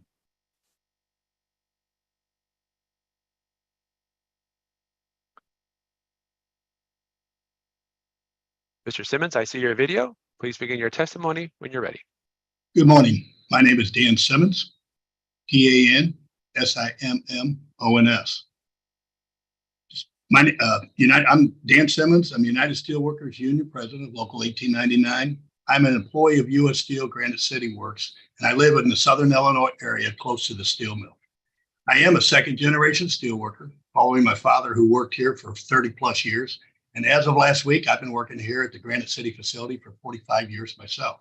I had a brother that I retired over a year and a half ago with 44 years of service. I can tell you firsthand what a good steelworker job has meant to me and my family, and to the families of the current steelworkers I represent today, and how vitally important these jobs are to this community of Granite City as well. I'm speaking on behalf of the men and women of Local 1899 regarding the EPA's proposed amendments to the integrated iron and steel regulation. We value a clean and healthy environment to live, work, raise our families. We also value the positive economic impact our company has on this region through employment in our area facilities and spending with local suppliers.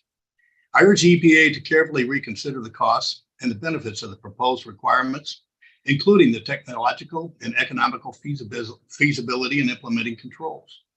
It is my understanding that using EPA's own conservative estimates shows that the integrated iron and steel facilities present low acceptable risk with ample margin of safety to protect the public health. And I also understand that currently proposed amendments to the iron and steel MAC have been based on limited data and they do not consider variations in their operations, nor do they approximately consider the significant cost impacts to the integrated iron and steel industry. In addition, potential measures required to meet these new proposed numerical limits have not been proven to be technologically or economically feasible for our operations. It is also my understanding that as recently 2020, the EPA found no developments in practices, processes, or control technologies that necessitated the revisions in existing opacity standards. In rewriting the rule, EPA reduced the opacity standards in this proposed rulemaking. Any amendments made to this existing regulation should be consistent with the Clean Air Act, based on sound science, and consider the cost to implement and operate. The domestic iron and steel industry faces significant impacts from the proposed rule, along with the other EPA proposed rules, including the taconite MAT, coke MAT, the good neighbor rule, and the PM2.5 and the ozone NACs.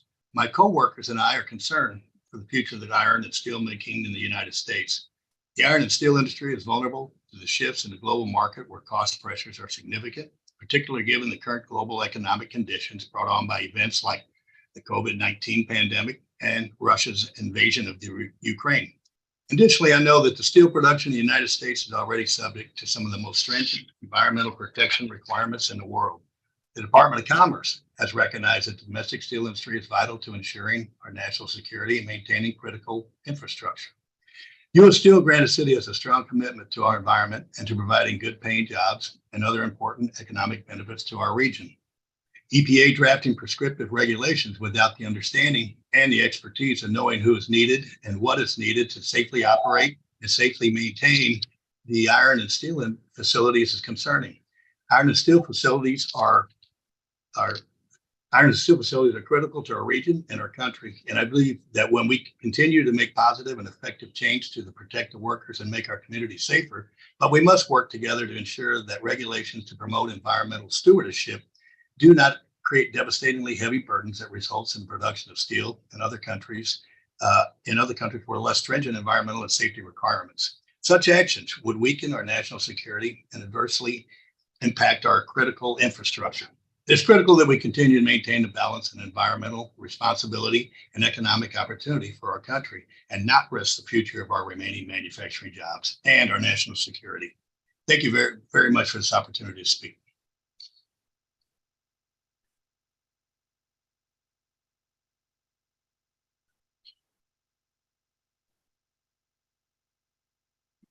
Thank you very much for your testimony. Thank you. Any clarifying questions from the panel at this time? Thank you once again. Our next speaker and our final speaker for this morning session, 10 a.m. to 12 p.m. Eastern, is Harry Mannin. Good morning.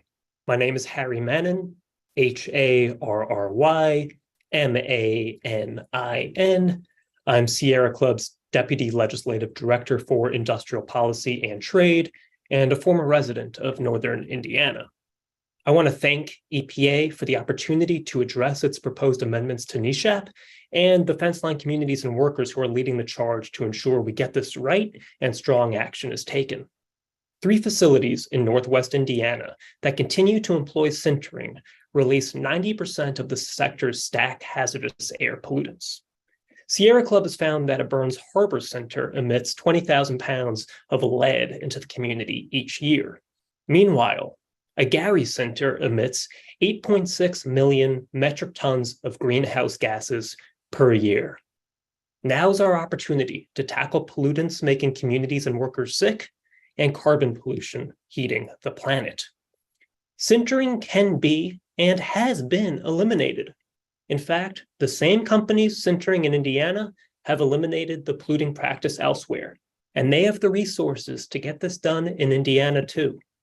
One steel CEO says that because money is coming in from the Inflation Reduction Act, there will be more and more investment in and demand for integrated steel.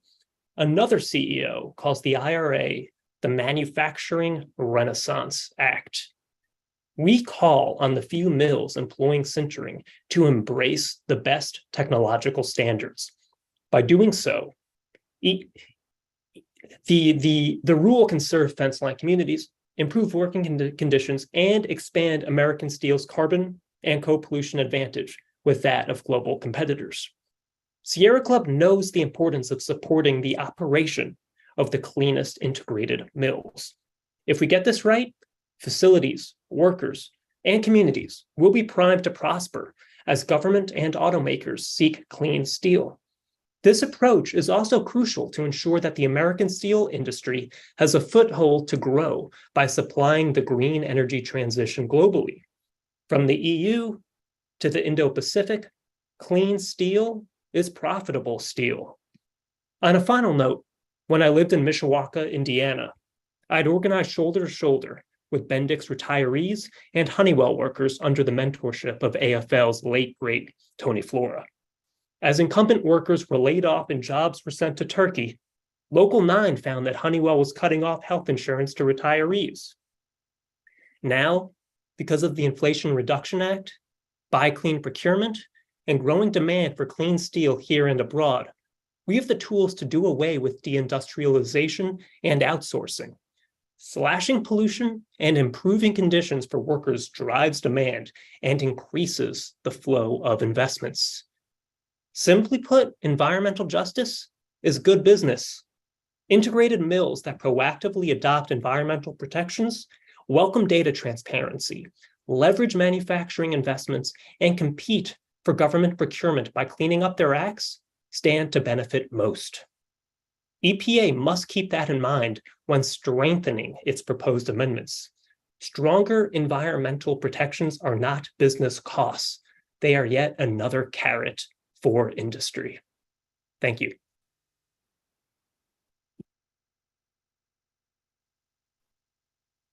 Thank you very much for your testimony. Any clarifying questions at this time?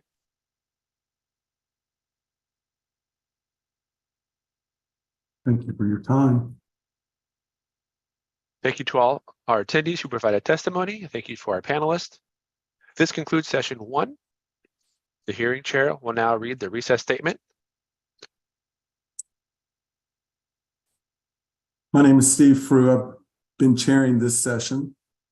At this time, there are no additional registered speakers for this session. I want to thank fellow panelists, everyone who offered testimony today, and for taking time out of your schedules to listen to today's hearing on the EPA's proposed standards for the integrated iron and steel manufacturing technology review. As a reminder, written comments on the proposal through September 14 are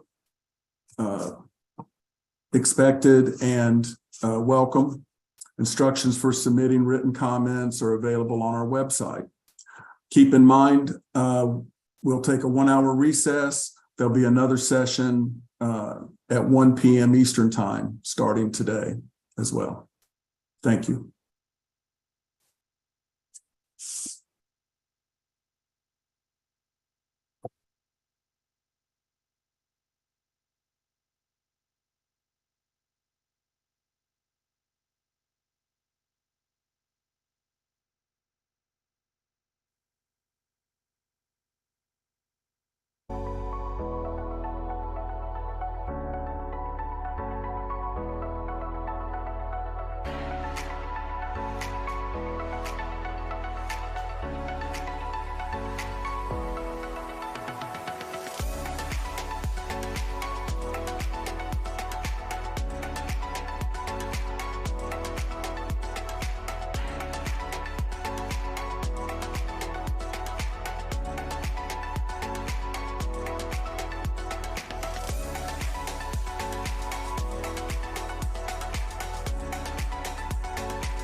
Hello, everyone.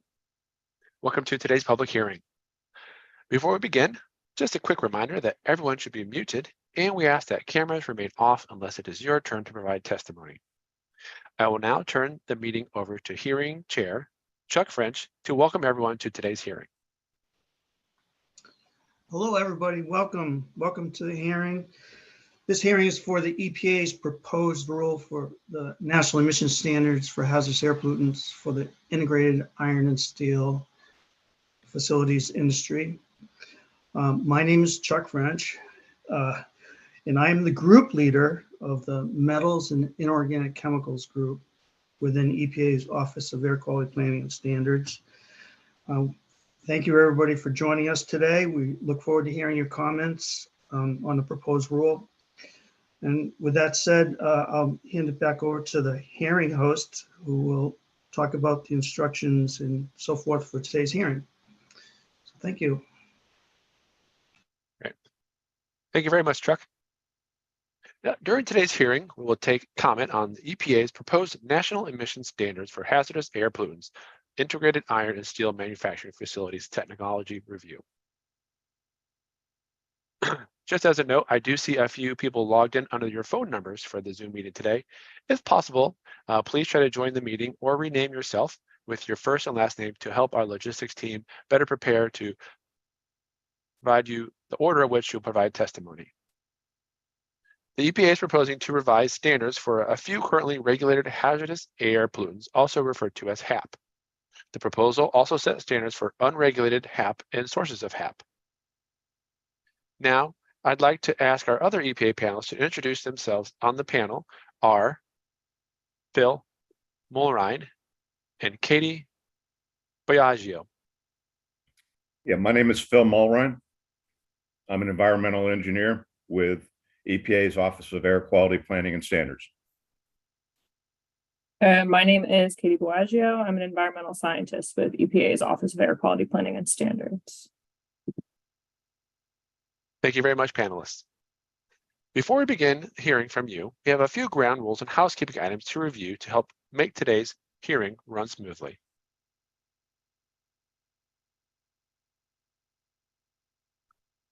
We are joined today by a court reporter who will produce a written transcript of today's hearing. We will add the transcript to the public docket for this rulemaking and will carefully consider your comments as we develop a final rule. EPA is committed to an environment of mutual respect and safety. We want to hear your views on the proposal today. However, the agency will not tolerate harassment, discrimination, intimidation, inappropriate language and images, or sustained disruption of the public hearing. EPA expects everyone participating in this hearing, including registered speakers, attendees, and those of us on this panel, to conduct themselves in a respectful and civil manner. We will monitor and moderate this virtual event to ensure that common standards of decency are upheld. Please note, by registering for this event, you are agreeing to abide by the ground rules of the virtual hearing. We ask that everyone remain muted with their cameras off until it's your turn to speak. If you have joined us through Zoom, please keep the chat box open. It is at the bottom of your screen, and we will put the names of the next speakers in the chat box. We may use this chat box to communicate directly with you during the hearing. I will call on each speaker when it is their turn, and let me apologize in advance for any mispronunciations. If you are speaking today, please rename yourself in the Zoom participant list so that we can match your registered speaker name and better assist you to speak. This will allow our logistics staff to quickly queue you up as the next speaker, and for assistance, chat with attendee support. When I call on you to speak, please unmute your line, and if you are joining via Zoom, you can also unmute your video option as well. If you're joining us by phone, you can mute and unmute yourself by pressing *6. Please state your first and last name and spell it for the record. Please speak slowly so that our court reporter can capture your entire testimony.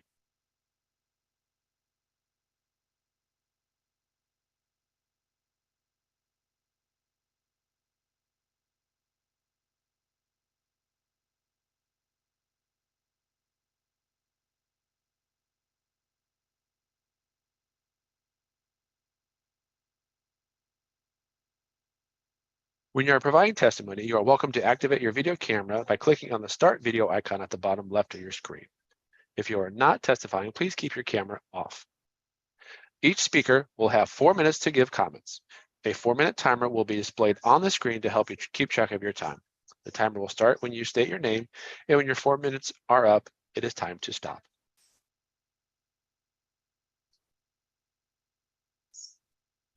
If you are testifying by phone, the timekeeper will alert you when you have 1 minute remaining. And to be fair to everyone, we are going to strictly enforce this 4-minute limit. If you have additional items that you would like to share, such as slide presentations or videos, you may submit them to the docket for the proposal through September 14th. Instructions for submitting comments are on our website. We encourage you to also submit a written copy of the testimony you provide today, and we will post reminders about how to submit written comments in the chat box throughout the hearing. The panel is here to listen to you today. However, panel members may ask questions to clarify your comments. When you are finished speaking, please remain on the line until the chair can confirm that there are no further clarifying questions from our panel. Once we are done, please remute your line and turn off your camera. I will then call the next speaker, and so on.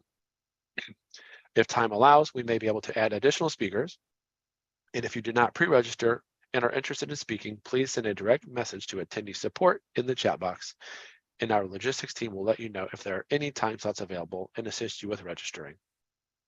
For those of you watching the hearing on YouTube and would like to speak, please email our registration support team. That email address is in the public hearing box on our website. Finally, today's hearing consists of 2 sessions. If there are no additional speakers, we may also close a session 15 minutes after the last registered speaker has testified. We also may take short breaks as needed. Thank you again for taking the time today to share your comments on EPA's proposal. Now let's get started.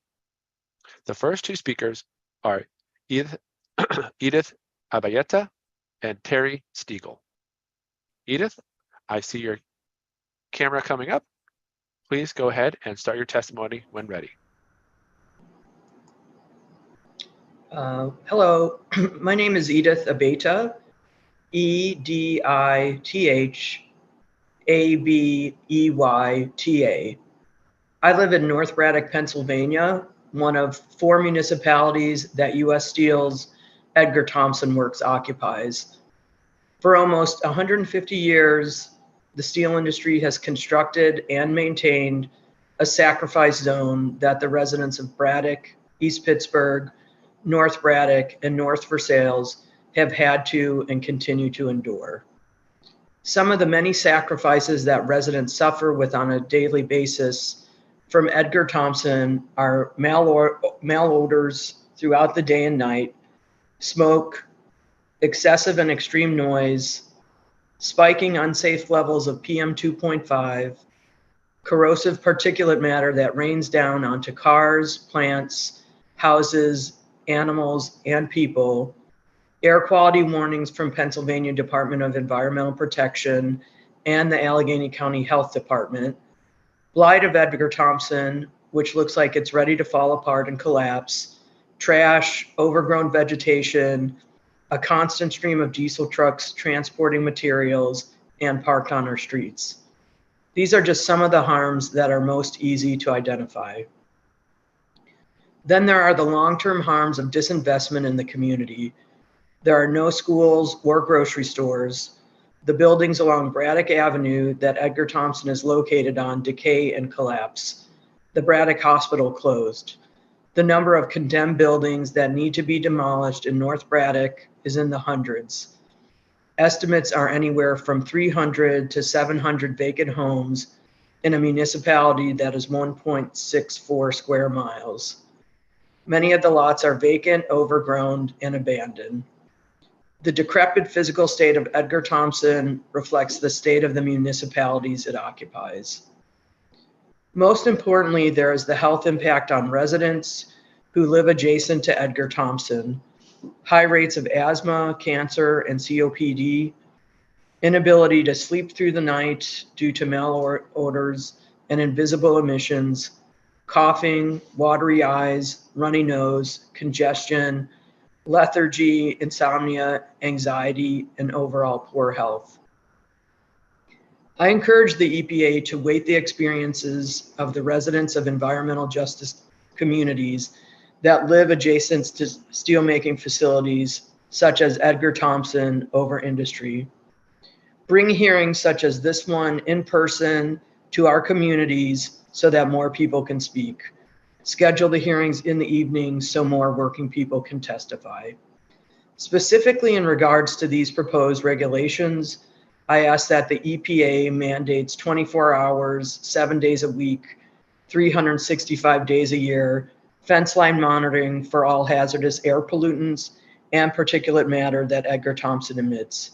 There needs to be real-time reporting of the results that are easily accessible to residents of environmental justice communities that live adjacent to steel producing facilities.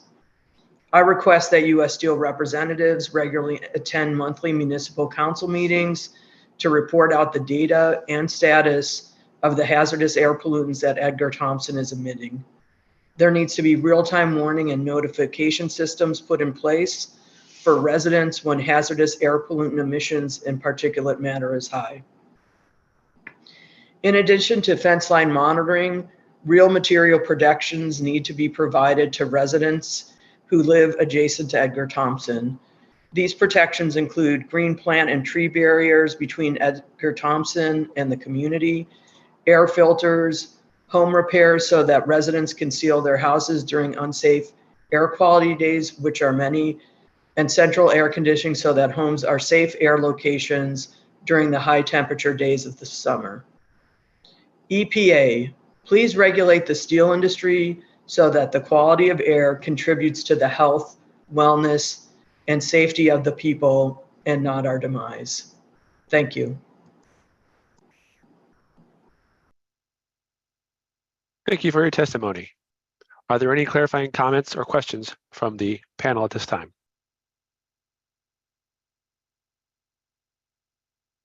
Thank you again. Our next speaker will be Terry Stiegel.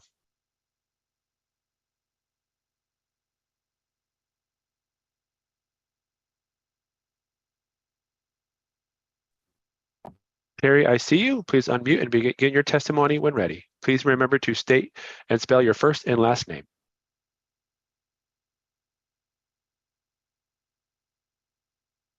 Terry, I think you're currently muted. If you wouldn't mind clicking that unmute option. Can you hear me now? Yes, yes, thank you so much. My name is Terry Stiegel, Terry Steagall. I'm a retired steel worker. I worked 41 and a half years in the steel mill in East Chicago, Indiana, originally the Inland Steel, now Cleveland Cliffs. And I think we need to look at the existential threat of climate change in our world here and realize that we need to take some drastic steps to improve the pollution problem. And therefore, we ought to have a goal of journey to zero for pollution should be our goal. And what I'd like to see is EPA to take a more proactive role to involve the stakeholders in this process. And I think what we need to do is facilitate basically something where we come up with, instead of just bickering back and forth over how much the pollution should be, we should try to come up with the highest and best use to stop the pollution with a solution. And I think there's things we can do there. There's things going on currently. And I think that's where EPA could be the facilitator of creating like 3 scenarios of highest and best solutions. And things that are happening right now is one thing in East Chicago, Indiana is where the steel mill is. And on the lakefront here in Lake Michigan, there's 4 integrated steel mills. We also have Purdue University Northwest in Hammond, Indiana, that does, they're currently working on blast furnace computer modeling. And I think we need to expound on that and expand it. Another thing that's happened is Cleveland Cliffs has recently done some testing with hydrogen on their blast furnace in Ohio. And we need to kind of follow up on these things and bring all the stakeholders together, environmentalists, the steel companies, the scientists, and bring together and create a solution to the problem.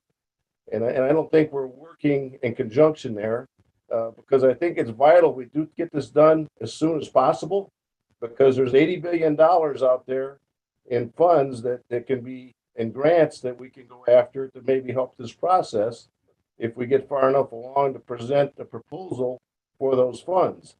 But if we bicker back and forth for a couple of years over what the solutions are, and we never get to a real solution, we're going to lose out on those funds also. So I think if we can bring all these stakeholders together and create, like I said, 3 scenarios, and then have a cost benefit analysis on each one and see what we can come up with to work toward our goal of zero pollution in the steel industry. So if you can work on that, would be greatly appreciated, because, you know, there's a situation where, you know, at some point, you know, we got to take care of Mother Earth, you know, and you got to stop poisoning the air, the land, the water, and the people.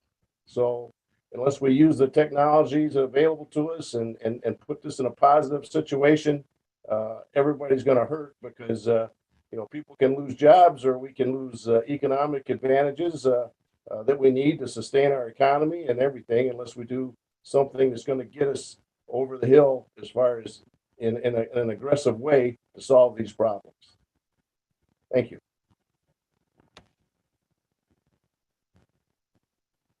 Thank you very much for your testimony. Are there any clarifying questions from the panel at this time?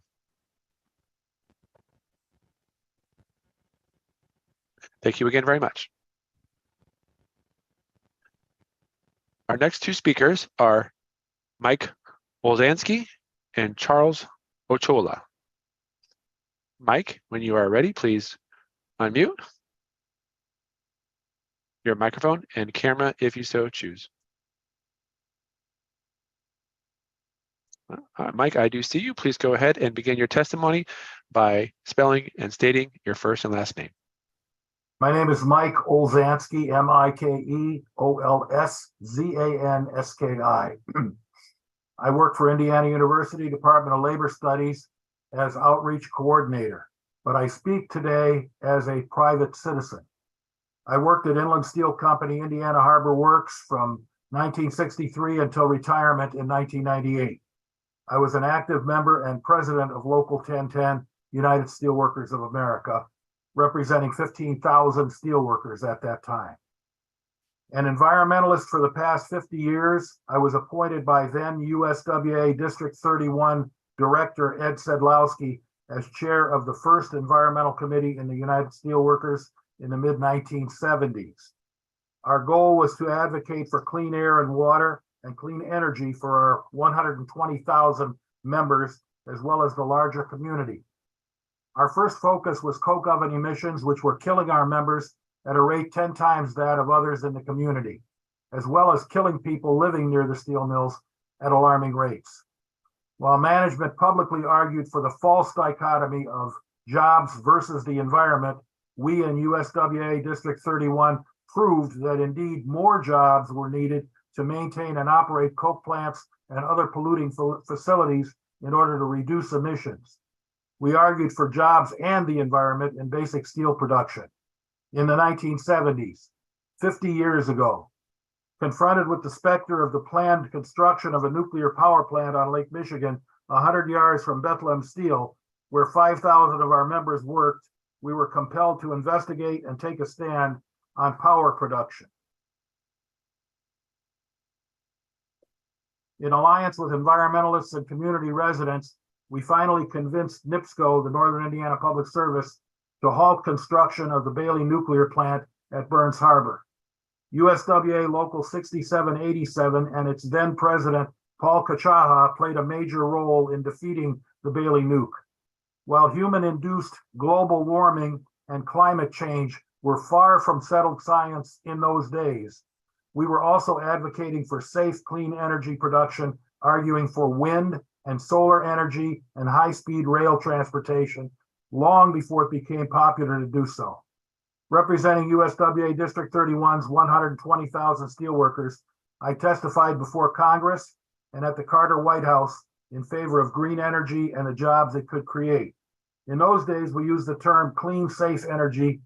We opposed nuclear power. We have never considered nuclear green. It is not.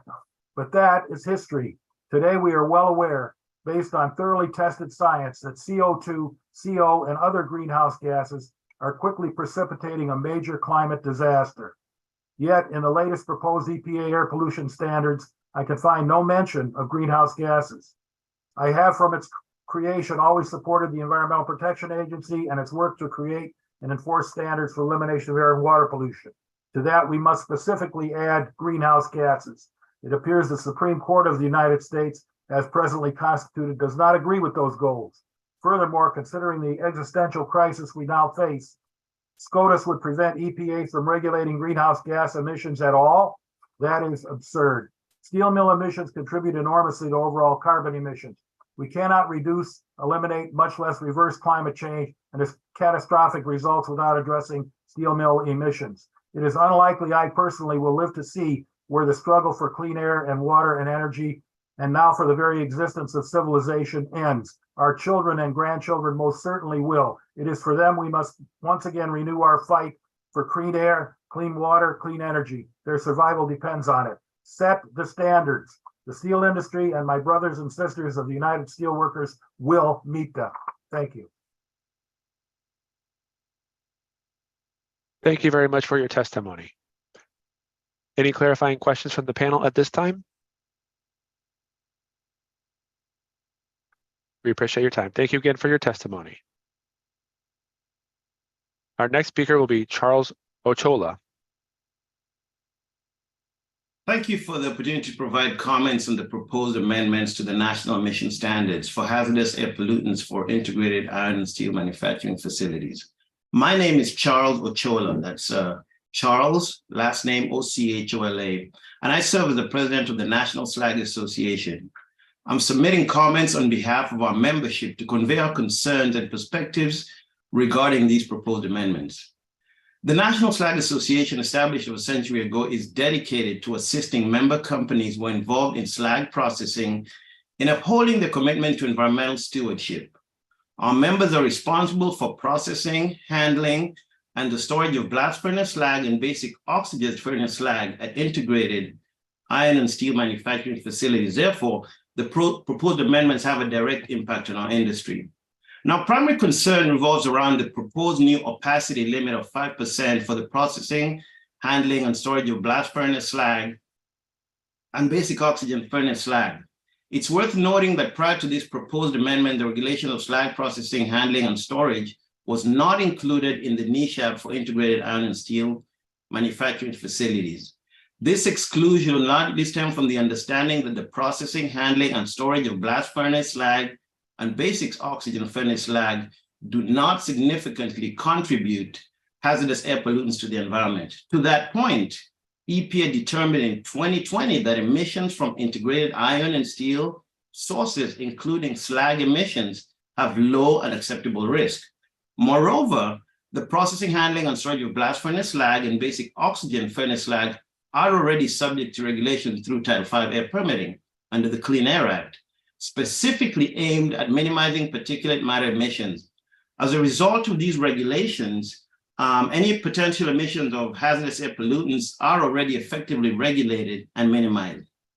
It's essential to recognize that the 5% opacity limit is a beyond the floor standard, and nearly half the MAC floor as calculated by EPA at 9%. Complying or attempting to comply with these proposed 5% opacity limit for the processing, handling, and storage of blast furnace slag and basic oxygen furnace slag would impose an immense financial burden on our industry. It'll not be as simple as installing a water misting system.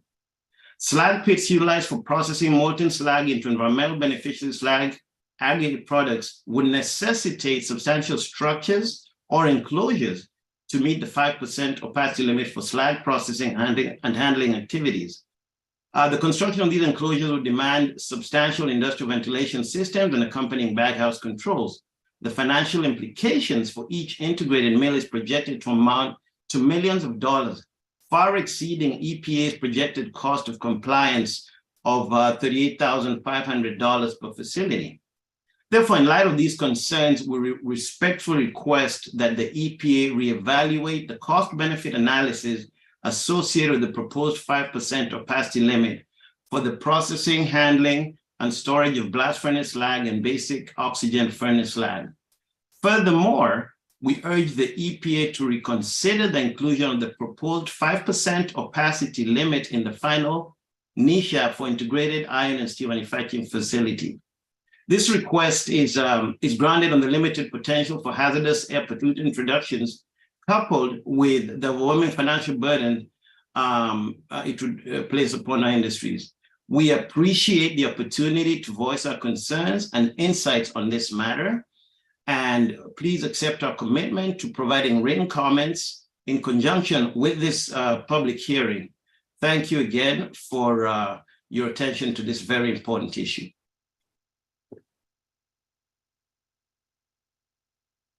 Thank you very much for your testimony. Any clarifying questions from the panel? Thank you again. Our next two speakers are Kay Nelson and Ashley Williams. Kay, I see your video up. Please go ahead and begin your testimony when you're ready. Thank you. Thank you for the opportunity to comment on the proposed amendments for the integrated iron and steel NESHAP. I am Kay Nelson, K-A-Y-N-E-L-S-O-N, and I serve as Director of Environmental and Public Policy at the Northwest Indiana Forum, also known as the Forum.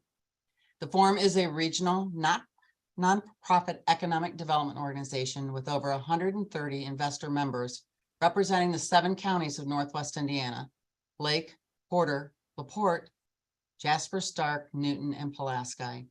Our region generates over $35 billion in economic development. A significant portion of that is related to the integrated steel manufacturing entities and their supporting businesses.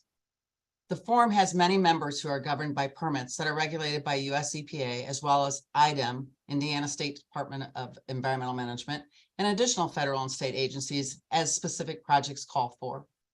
To address our members' concerns on a balanced basis, the Forum Environmental Committee developed a permitting certainty position paper that was formally adopted by our Forum Managing Board of Directors many years ago.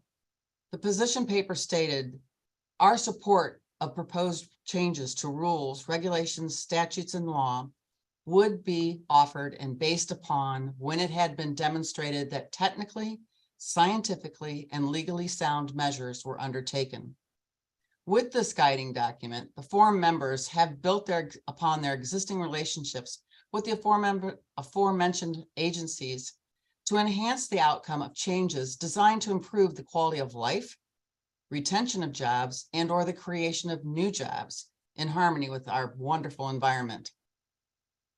Providing substantive comments on proposed rules and legislation is not only a responsibility and an opportunity, but that requires significant and thoughtful review of any and all supporting documentation that's been used in the decision-making process.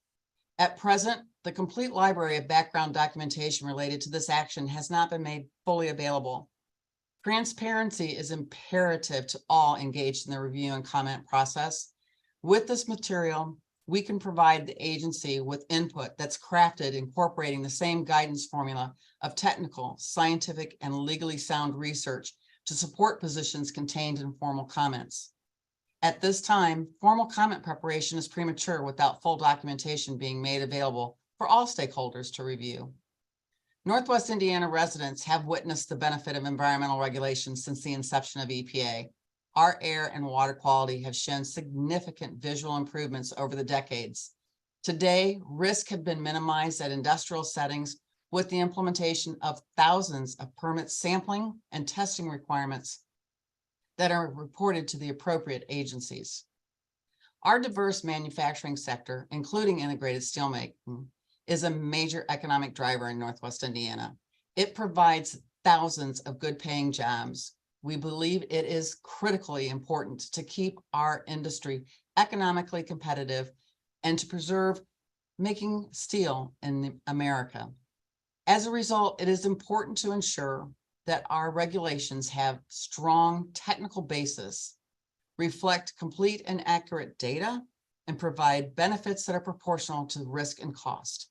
We encourage EPA to reassess the NESHAP for integrated iron and steel mills according to the comments being received by all stakeholders. Thank you for the opportunity to comment.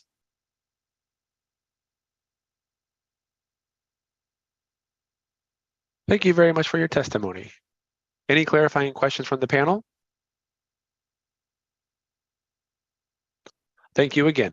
Thank you. Our next speaker will be Ashley Williams. Ashley, I see your video up. Please start your testimony when you're ready. Hi, my name is Ashley Williams, ASHLEY WILLIMAS, and I'm the Executive Director of Just Transition Northwest Indiana.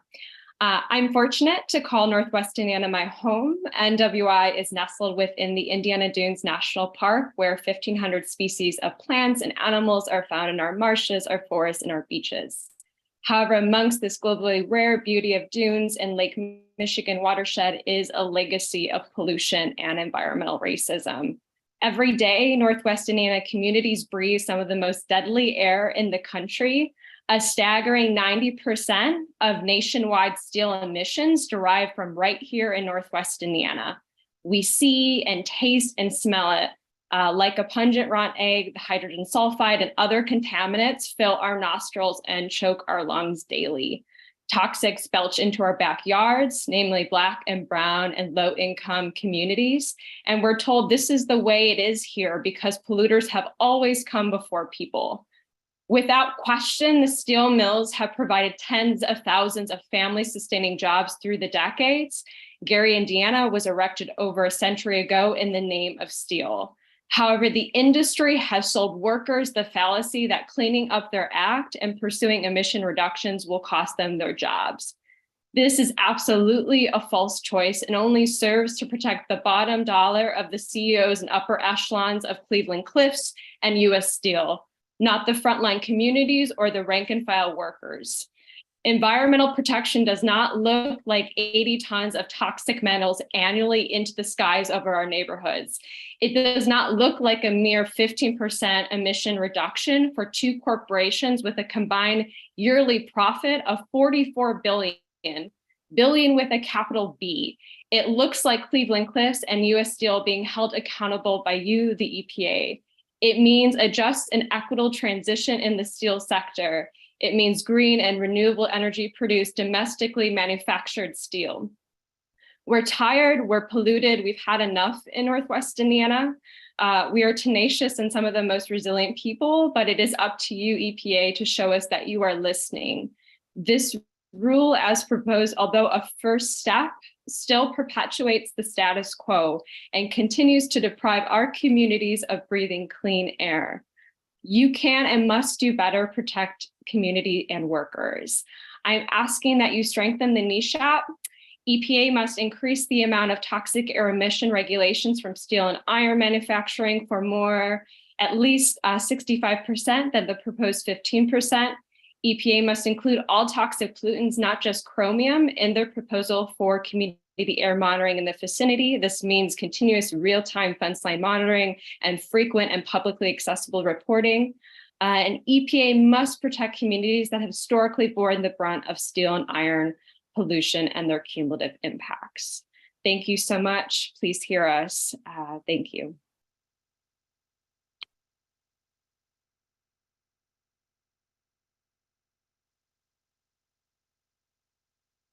Thank you very much for your testimony. Any clarifying comments or questions from the panel at this time?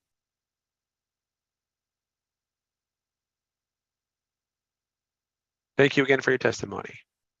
The next two speakers are Curtis Devon and James Pugh.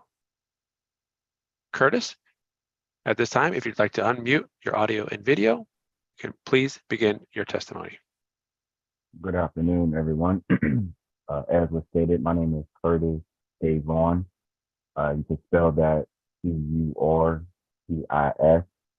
I am not able to share my video. C-U-R-T-I-S, Devon, DAVON.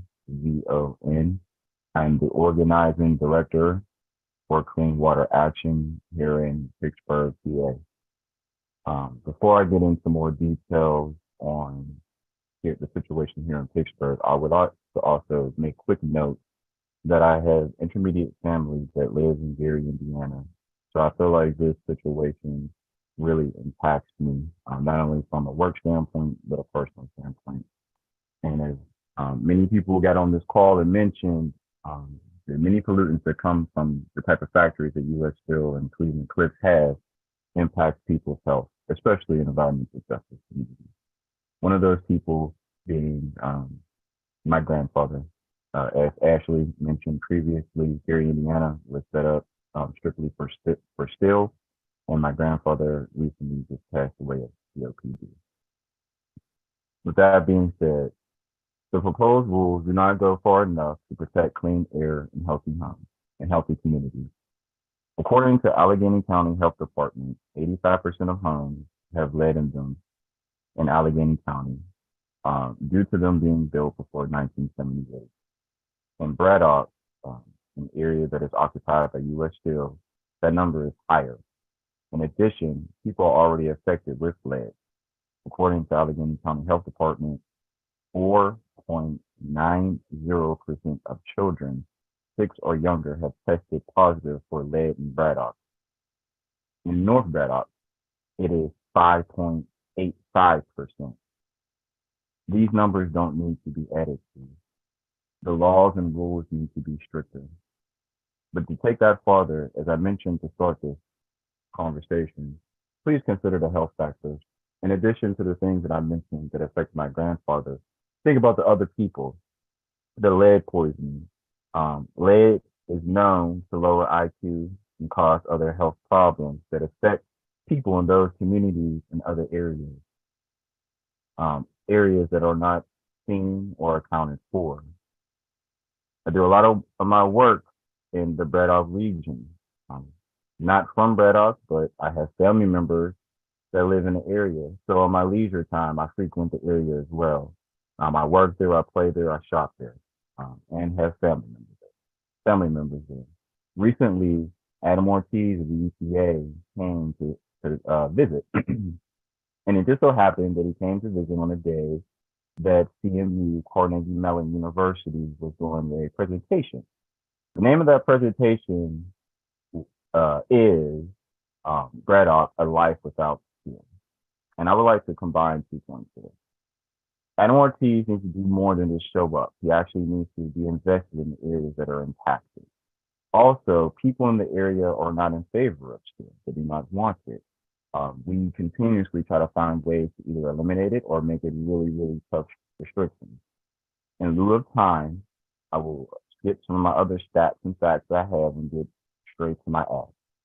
There needs to be more frequent and transparent monitoring that results in on-the-ground action when emissions spike. There needs to be increasing proposed fugitive emissions reductions to 65%, which is supported by EPA's own 2019 study. And as I mentioned earlier, please make the overall rules stricter because people's lives are in stake that live every day in environmental justice communities. People like my grandfather and people like people that were in attendance for Adam Ortiz when he came. Thank you for your time. Thank you for your testimony. Are there any clarifying questions from the panel at this time? This is Chuck French. I want to encourage you and all the speakers to submit written comments, of course, but if you're talking about certain studies or presentations, please, if you provide the citations for those so we can look through them and review them as we develop the final rule. So Clean Water will also be submitting a written submission as well that will cover that. Thank you. Thank you.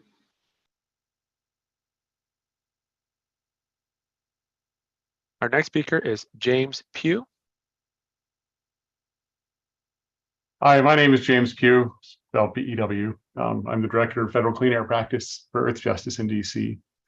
I'd like to start my remarks by following up on some important points that Curtis Devon made just now about lead exposure. And the first thing I'd like to point out about lead exposure is that EPA has never told the public exactly how much lead these plants emit. EPA has said that the fugitive emissions from steel mills, most recently its estimate is 351 tons of hazardous metals emitted as fugitive emissions from steel mills every year. But it's never said how much of those emissions are lead or arsenic or anything else. And that really masks how bad a toxic problem this is.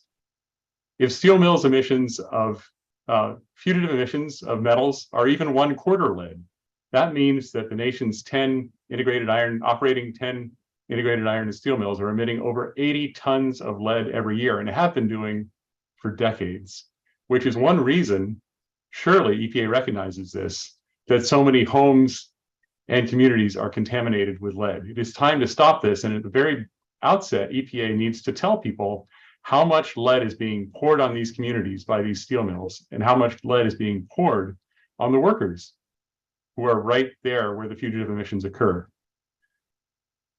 EPA needs to tighten the fugitive emission standards a lot.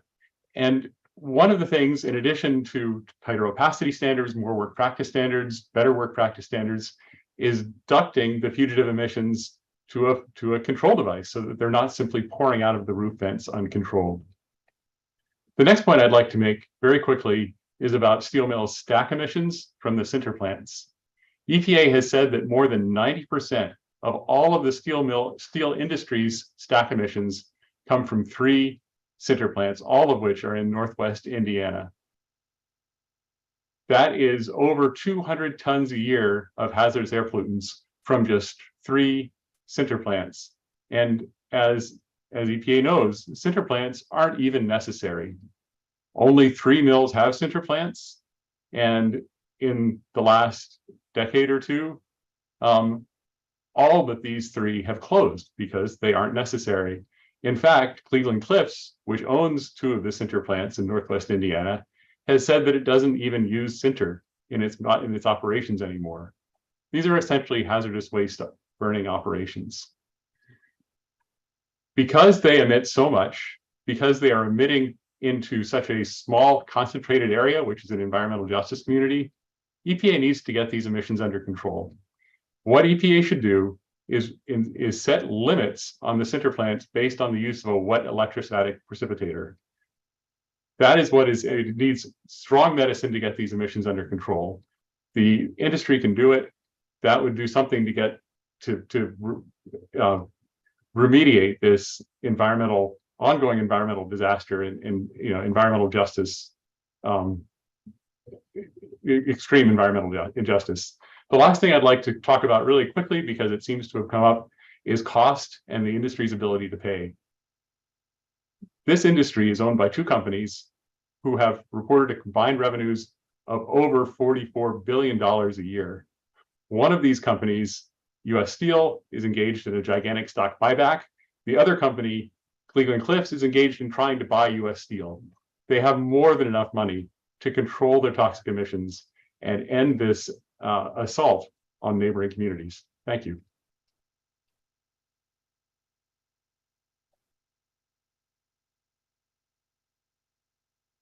Thank you very much for your testimony. Are there any clarifying comments from the panel?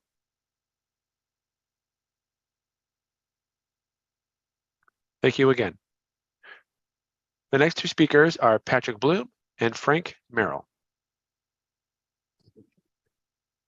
Good afternoon. My name is Patrick Bloom, Patrick Bloom. I serve as the Vice President of Government Relations for Cleveland Cliffs, and I reside and work in Cleveland, Ohio. These remarks are being offered in supplement to the testimony this morning by my colleague, Ms. Tracy Forrester, Cleveland Cliffs Executive Vice President for Environmental and Sustainability. As the largest flat-rolled steel producer in North America, Cleveland Cliffs takes our social and environmental responsibilities very seriously. On the social front, Cleveland Cliffs is proud of our very collaborative relationships we maintain with our union partners and believe these relationships help us remain competitive. 71% of Cleveland Cliffs' 27,500 employees are represented by a union. Our three largest unions are the United Steelworkers, the United Auto Workers, and the International Association of Machinists. All three of these industrial unions represent workers at integrated steel mills that stand to be affected by this integrated iron and steel NESHAP proposed rule. Within the last 3 years, Cleveland Cliffs has successfully negotiated 8 labor agreements, including new 4-year labor agreements covering approximately 14,000 steelworkers represented by the USW at Cleveland Cliffs operations. These contracts committed to wage increases and investments in our USW represented facilities that the USW has characterized as historic. Cliffs provides good paying middle-class union jobs. In 2022, in fact, Cleveland Cliffs median employee earned a wage and benefit package totaling $132,000. Cliffs has proven our commitment to the environment and our willingness to make investments that have a meaningful impact on our operating footprint. For instance, Cleveland Cliffs Direct Reduction Plant in Toledo, Ohio, is the sole producer of hot brick added iron in the Great Lakes region. Completed in 2020 at an investment of $1 billion, this plant has and will continue to play a critical role in Cliffs' environmental and sustainability initiatives. The utilization of HBI in our blast furnaces has helped Cliffs reduce coke rates, and it's directly contributing or has directly contributed to the retirement of 1 blast furnace and 2 coke plants within Cleveland Cliffs' operating footprint. In addition, since acquiring its steel mills in 2020, Cleveland Cliffs has invested a combined $228.5 million in environmental related capital expenditures, capital projects. This figure stands as concrete evidence of Cleveland Cliffs' commitment to reducing the environmental impact of the steelmaking process, where there is a basis in sound science and technological capability. The new standards proposed by EPA do not meet the required economic or technological feasibility requirements. During the pending comment period, Cleveland Cliffs will be working with the American Iron and Steel Institute to bring new information to the docket that will serve as the basis for EPA's reconsideration of aspects of this proposed rule. With that, I thank you all for the opportunity to provide comment.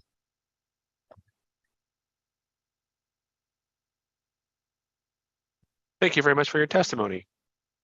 Are there any clarifying questions from the panel? Okay, thank you again. Our next speaker is Frank Merrill. Mr. Merrill, I see your video. Please begin your testimony when ready. Thank you. Good afternoon. My name is Frank Merrill, F-R-A-N-K-M-E-R-R-I-L-L. I'm a partner with Bricker Graydon Law Firm. I'm testifying on behalf of the Ohio Manufacturers Association. The Ohio Manufacturers Association represents over 1,300 manufacturing members with a mission to protect and grow Ohio's manufacturing industry. We routinely meet with agency staff at both the federal and state levels to ensure open dialogue on environmental issues. However, the current proposal concerns us because we do not believe that EPA's choices are based on sound science. In addition, we believe that EPA has taken shortcuts in an effort to send a message about its environmental commitment rather than base its decisions on the true risk from iron and steel mills. It is clear from some of the proposed regulations that EPA does not understand the intricate process of iron and steel making, and therefore it makes assumptions that implementing new procedures will be easy. That conclusion is mistaken. We're not asking that EPA ignore environmental oversight of iron and steel mills. Rather, we are only asking for what the law and the agency's mission require: protection of human health and the environment based on sound technical decisions supported by reliable data. Here, EPA's own conclusion is that risk from iron and steel operations is low. That's not surprising given the sheer number of permit requirements that our members implement every single day. And yet EPA believes that it is necessary to impose even more restrictive regulations, putting our domestic steel industry at risk. We also question EPA's cost estimates. Industry estimates based on input from experts demonstrates that EPA has underestimated the cost to the industry and as a result, underestimated the impact to the domestic iron and steel industry. In addition, EPA's projected benefits from the regulations are problematic. EPA has made a number of assumptions that, again, do not have a strong basis in sound science or technical justifications. For instance, EPA has reached conclusions about unmeasurable fugitive emissions that have no real basis in fact. EPA's efforts to assign values to unmeasurable emissions is nothing more than guesswork. Finally, our members have informed us that they don't have all of the information necessary to comment on this rule. EPA's clock for submitting comments must not start until all documents and information are in the docket. We ask that EPA recognize the current administration's efforts to require American-made products, invest billions of dollars to promote decarbonization efforts, and fight unfair trade practices. Those efforts seem at odds with EPA's current proposal. We thank you for the opportunity to testify today regarding the proposed rule, and I would be happy to answer any questions the panel has. Thank you very much for your testimony. Any clarifying questions from the panel?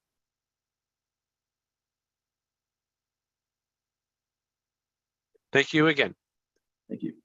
Our next two speakers are Carolyn McCready and Jane Williams.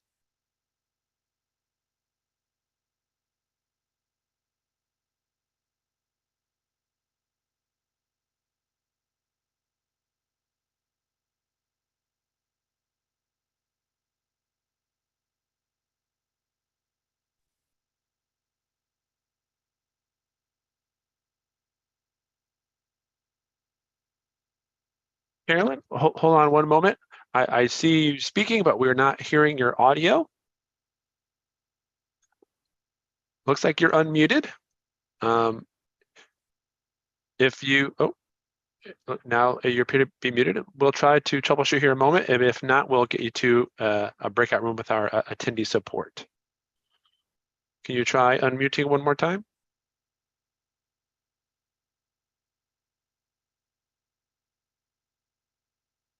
Okay. My assumption is that your audio input needs to be adjusted. So just take a moment, and I'll put you in a breakout room with our attendee support to help resolve that issue. And in the meantime, we will move forward with Jane Williams and come back to Carolyn here momentarily.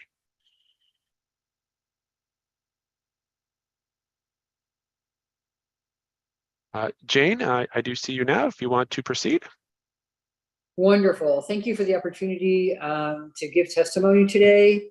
I chair the Sierra Club's National Clean Air Team, JANEWILLIAMS is how you spell my name. So the iron and steel industry is one of the major lead polluters in the country. This source category emits massive amounts of lead into the host environmental justice communities and has been doing that for decades. So the impacts of this lead exposure in frontline communities is a cumulative impact. Lead is passed from mother to child to grandchild to great-grandchild. We see that time and time again when we look at lead smelters, when we look at mines that emit lead, and when we look at other source categories that are emitting lead, especially as fugitives. So we are extremely knowledgeable about the impacts of lead now on the unborn. Here in Southern California, we did a study of folks in East Los Angeles that are impacted from emissions from a lead smelter. And what we found is that we measured lead in children's teeth. And what we found was that fully 1/3 of the exposure of a 10-year-old child comes while they're in the womb from their mother. And that's because a fetus scavenges calcium and the lead follows along with calcium. So we are literally building the bones of the next generation from the previous generation. And the lead that's being emitted from both the iron and steel industry and other industry categories that emit a lot of lead, like lead smelters, mines, incinerators, have this cumulative impact. And so we really need this rule to crack down on all these lead emissions.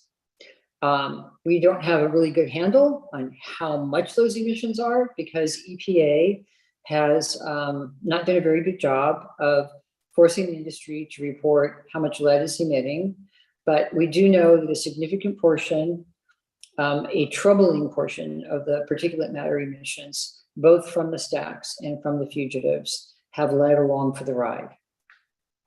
We also know that this industry crying about how much it's going to cost to try to reduce these emissions falls very short. It is a very wealthy industry, and EPA really needs to take a look at what is this going to look like as the industry expands, because we know the industry is going to expand because of the domestic content requirements in the Inflation Reduction Act and because of geopolitical impacts from we're not buying steel anymore from foreign governments. We're certainly not going to be buying steel anytime soon from the Ukraine or from Russia. And so our domestic steel production capacity is going to expand. So it's very important that we get this rule right. It should not be allowed that the iron and steel industry can just emit as much pollution from its roof vents as it wants without controlling those. Many iron and steel facilities in the United States operate without sinter plants. The sinter plants in Northwest Indiana are some of the major, most polluting lead stationary sources in the United States. And so we've got to control the lead from the sinter plants. We understand that Cleveland Cliffs is currently trying to buy U.S. steel. That's troubling as you end up with restraints there. We would certainly hope that Cleveland Cliffs and U.S. Steel would make a commitment to reduce all their pollution, given the fact that we're basically giving them a huge domestic content subsidy within the implementation of the IRA. So thank you very much for listening to my testimony today. I look forward to continuing to work with the EPA as we move forward. Thank you.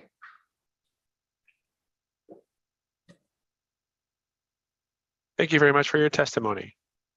Any clarifying questions from the panel at this time?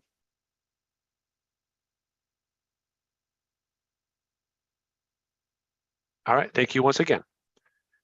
Our next two speakers are Stephen Tellickson and Reverend Matthew Zemanek.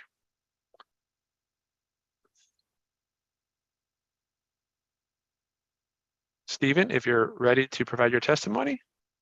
Yes, I am. I'm trying to start the video. I see you now. Thank you. My name is Stephen Tellickson, S-T-E-P-H-E-N for my first name, T-A-L-L-A-C-K-S-O-N for my last name.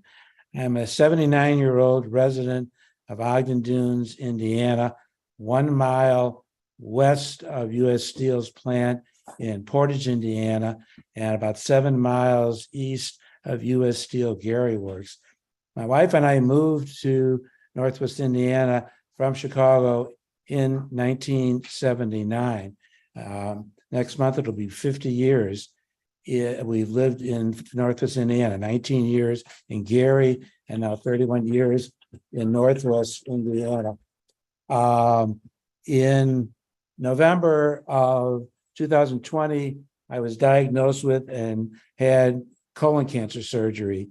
In September of 2021, I was diagnosed and had surgery to remove a cancerous growth of sarcoma in my left pelvic area. I've been cancer-free for 2 years since then.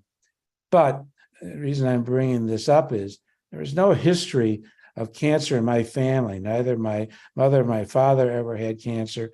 I never smoked. And so it raises the definite possibility that the cause of my two cancers were environmental, and particularly within the environment, the toxic pollutants that have been spewing out over this half century that I've lived in Northwest Indiana from plants on both sides of me.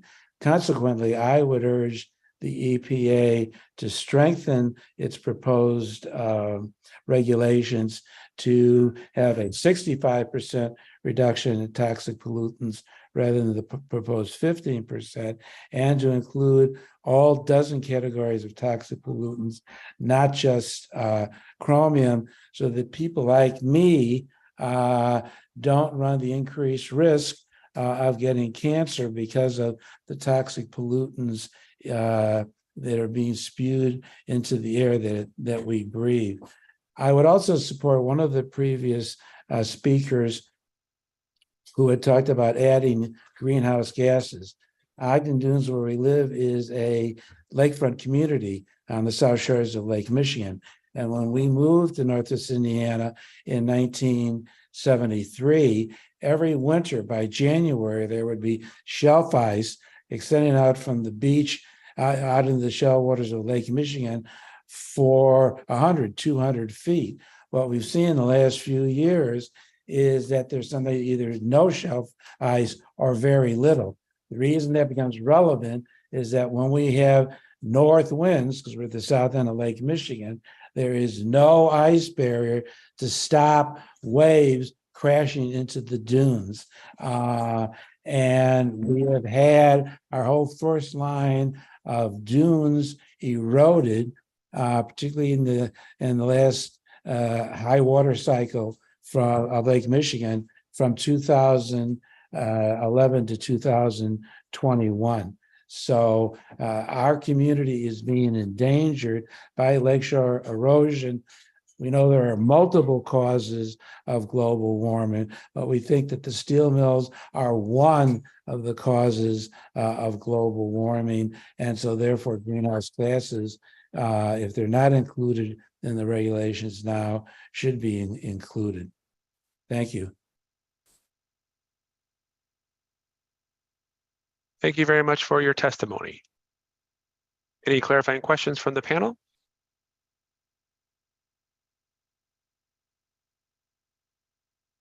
Thank you again for your testimony. Our next speaker is Reverend Matthew Zemanek.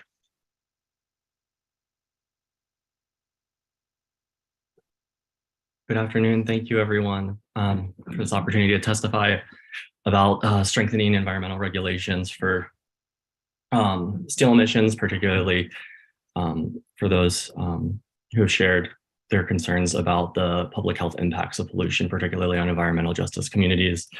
I am Pastor Matthew Zemanek. I currently serve as Program Director for Lutheran Disaster Response Initiatives as a called and ordained pastor in the Evangelical Lutheran Church in America. I am testifying as a private citizen and as a pastor who's called to, quote, speak publicly to the world in solidarity with the poor and oppressed, advocating dignity, justice, and equity for all people.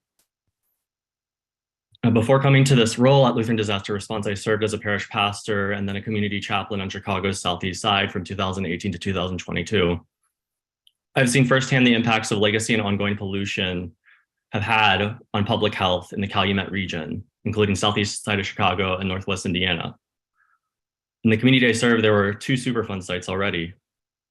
And as a parish pastor, I remember how every single household in my care had someone with a type of rare cancer or developmental disability, higher than in my suburban childhood home of Eldersburg, Maryland. I've had to comfort mothers, many of whom have also endured horrific spouts of domestic violence as they cry and blame themselves for exposing their children to lead and other pollution, saying, I don't even know what stuff is in the air. The communities in which Cleveland Cliffs and U.S. Steel's Indiana operations are situated are environmental justice communities and deserve and are entitled to a higher level of protection and respect. Moreover, these industries have had multiple environmental accidents, even during the time I was serving there. And before the creation of EPA, community members would tell me about the many acts of illegal dumping in communities and all of the different types of rare toxic waste dumps that exist that have gone unaccounted for. I humbly and emphatically beseech you, I prayerfully beseech you to strengthen these regulations, in particularly expanding community air monitoring beyond monitoring just for lead or chromium rather, but monitoring for all toxic emissions being let out by these steel industries. These communities deserve a higher level of protection from public health and deserve to know what's in the air they're breathing, especially considering these communities exist in places where there are multiple industries polluting, therefore creating a cumulative impact of both ongoing and legacy pollution. Moreover, these steel industries can afford to, they've turned profits. And how much more in profit is worth human life? How much more in profit is worth, how much more than a CEO's pocket? How much money is worth a human life in public health and communities that have already had to endure so much and have been abandoned by steel industry after they've been exploited and unionized, like on the southeast side of Chicago. The EPA has a duty to protect everyone's health and the environment from toxic waste. They have a duty to monitor more than lead. The EPA's duty is to guarantee safe water, clean air, and a healthy environment free from harmful pollution. These regulations don't go far enough to protect the communities in Northwest Indiana and the southeast side of Chicago. The EPA must strengthen the rule to reduce steel and iron emissions and commit resources to actually enforce it in meaningful ways beyond the small fines that are currently issued. Thank you very much for receiving this testimony in solidarity to all who are seeking a more just and cleaner future for Northwest Indiana, southeast side of Chicago, and all environmental justice communities.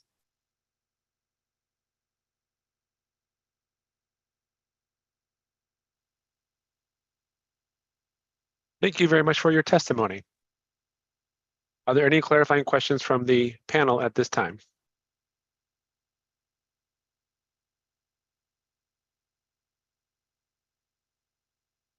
Once again, thank you for your testimony.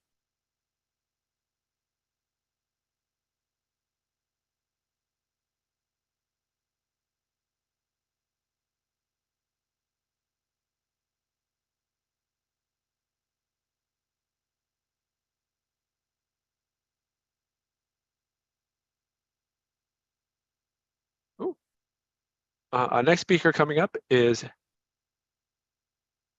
Daniela Guerrero. I believe Carolyn, I know we were troubleshooting with you. If you wanted to try to unmute, Daniela, if you would.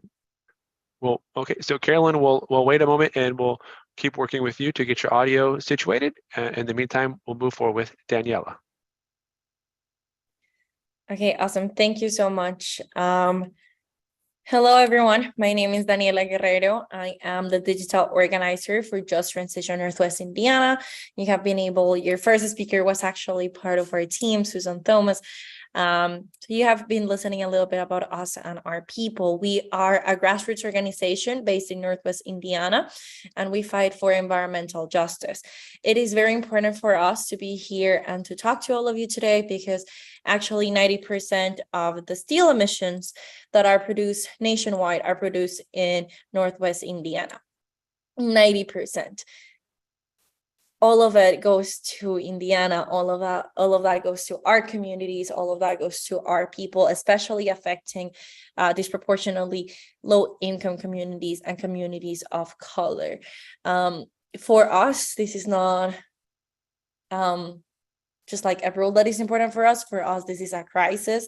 As I said before, 90% of these emissions are produced and affect Northwest Indiana community. So for us, it's really important for us to really ask you to please increment and enforce the amendments that you are pushing for, but also make them stronger.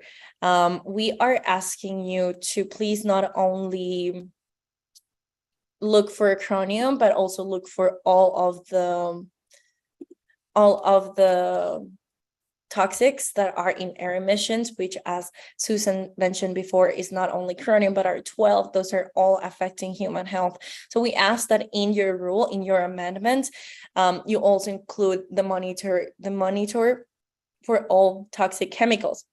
Apart from that, we ask you to please phase out sinter plants, which are the major contributor to dust emissions from integrated iron and steel works. Apart from that, we ask you to please implement best work practices, which would significantly reduce the fugitive emissions from the proposed 15% to what we think is possible, which would be a 65%. We really do believe all of this is possible because we have been able to work together to do the math on this, and we have realized that it would cost $3 million per steel mill to actually create a significant reduction of the emissions.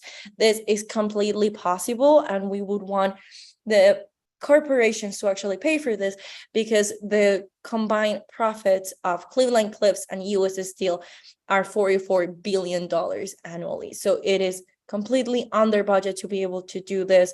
And we ask that we as residents are not the ones that are paying for this. I am actually from Bogota, Colombia. I was born and raised in Colombia, and I moved to Chicago to pursue my career. I moved here to pursue 3 majors and 3 minors in college in UIC. And I'm telling you this because my biggest dream is to be able to have the power that all of you have today. All of you have graduated, have your masters, have worked so hard to be in the position that you are today, and you all have the power to make this decision and to actually enforce strong regulations. Whenever I was in Colombia, I never had asthma, and the second that I got here, I started having really big serious problems with asthma. And whenever I go to Northwest Indiana, I never can forget my inhaler because it inhibits my ability to just breathe. So I'm asking you to please use your power that you worked so hard to be in this position, to use it for the best, because this is also your air. This is also the air of your families. And it truly is a crisis in Northwest Indiana. Thank you so much for listening. I know it's a long day today. So just thank you for listening, and please use your power for the best. Thank you.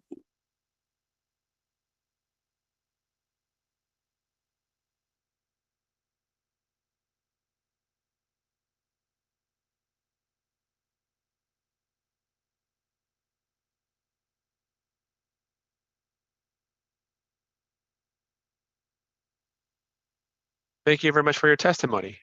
Any clarifying comments at this time? This is Chuck French. Well, thank you for your comments, and thanks to everybody. And again, I just want to encourage you to provide written comments, particularly you mentioned the 65% reduction, which I think I've heard other speakers talk about. And it sounds familiar, but anything you can do to make sure we're reviewing the correct, review documentation study, to support that would be helpful. So thank you. We will make sure of that. Thank you so much.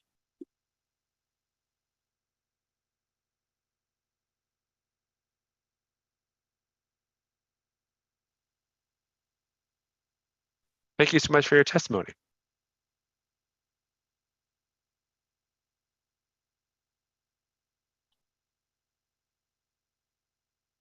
At this time, we have one remaining registered speaker, and we will continue to work with Ms. McCready to alleviate her audio issues. And at this time, we'll take a short break to remedy those audio issues for our final registered speaker. Please, we thank you for your patience.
Okay, everyone, thank you so much for your patience. Carolyn, are you with us?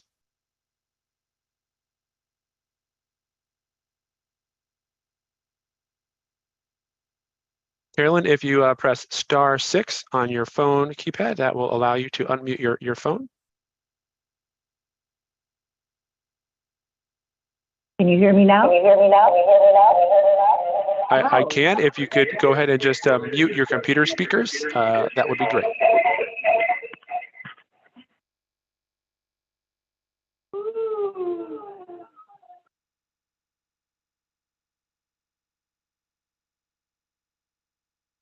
Carolyn, we can hear you, but we do have a bit of an echo. If you could please mute your computer speakers. Here we go. Okay, are you still with us?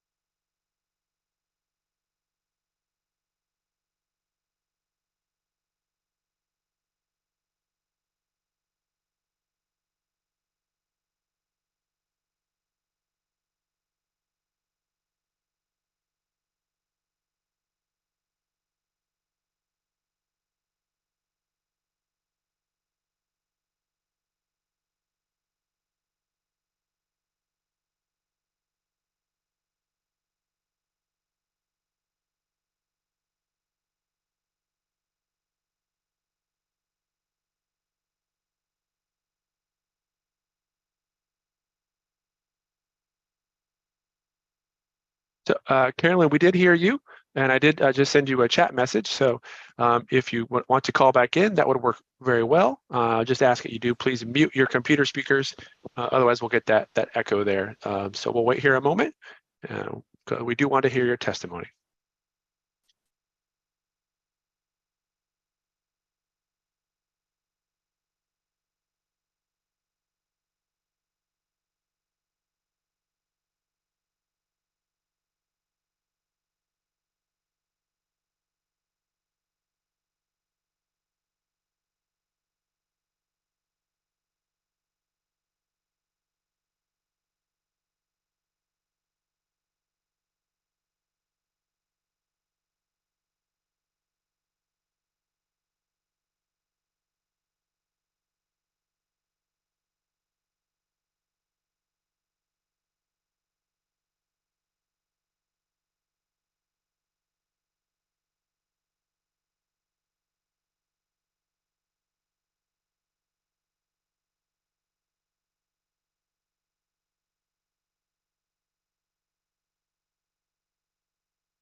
Hello?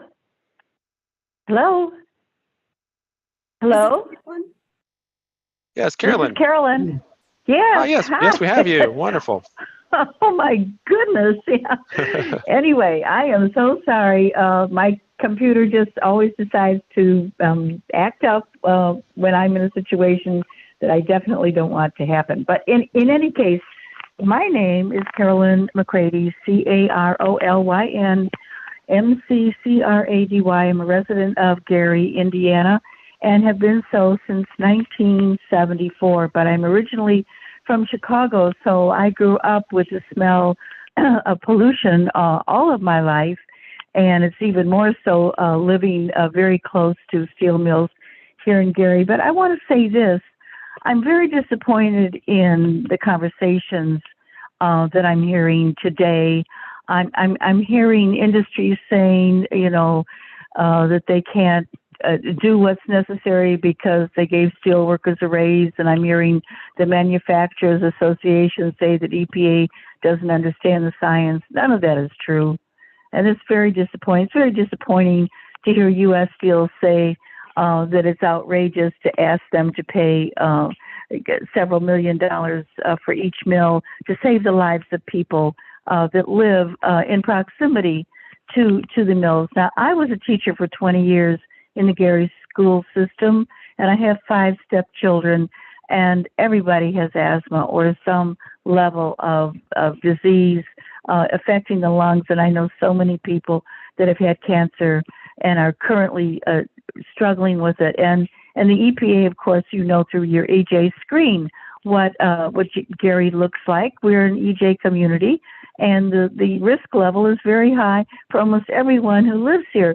So it's just very, very outrageous and disappointing to hear people from industries saying that they can't afford to do what is necessary, and that EPA doesn't understand the science. I just don't believe that. But I don't know if Curtis Devon gave this information out, but I just want you to know that Gary residents, the annual household income is $34,000. The Indiana statewide is $62,000. Our poverty is here and growing. Our unemployment rate is 9.3%, compared with statewide 3.1 and the U.S. national 3.7. So not only is our poverty rate growing, but because we are unemployed and also ill.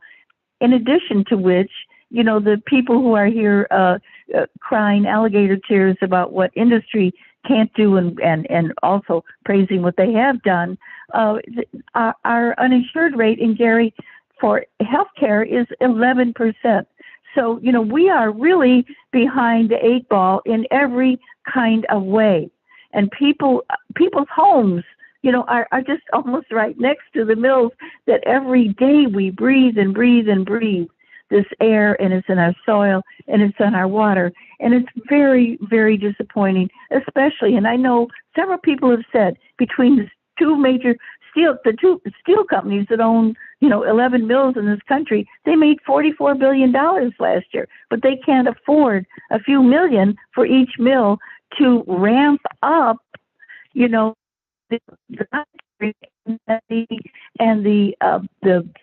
the upgrades that would cut down the pollution by 65%.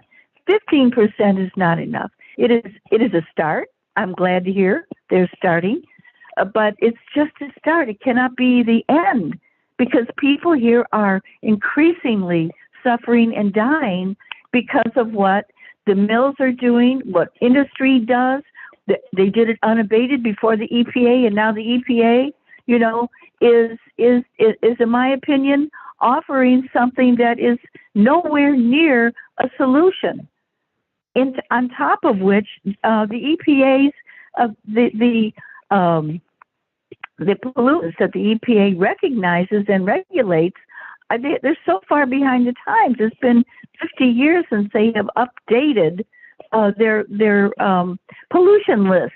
There are 1,000 unregulated pollutants that enter our air, water, and soil because of industry, and they're not being regulated. So we don't even know what we're talking about here in Northwest Indiana or in any other place where there are steel mills. And so I just want to say that, I'm glad all of this is happening. I'm glad the EPA is there and listening.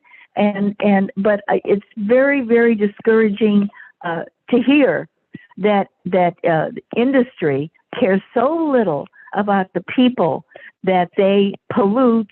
They come to our shores and they don't live here. They don't live here. Carolyn, Yes. your time limit has been reached. If you could please finish your remarks. They don't live here, and we do. And like in Las Vegas, what happens at the lakefront stays at the lakefront. Thank you very much. We thank you for your testimony. Are there any clarifying questions from the panel at this time?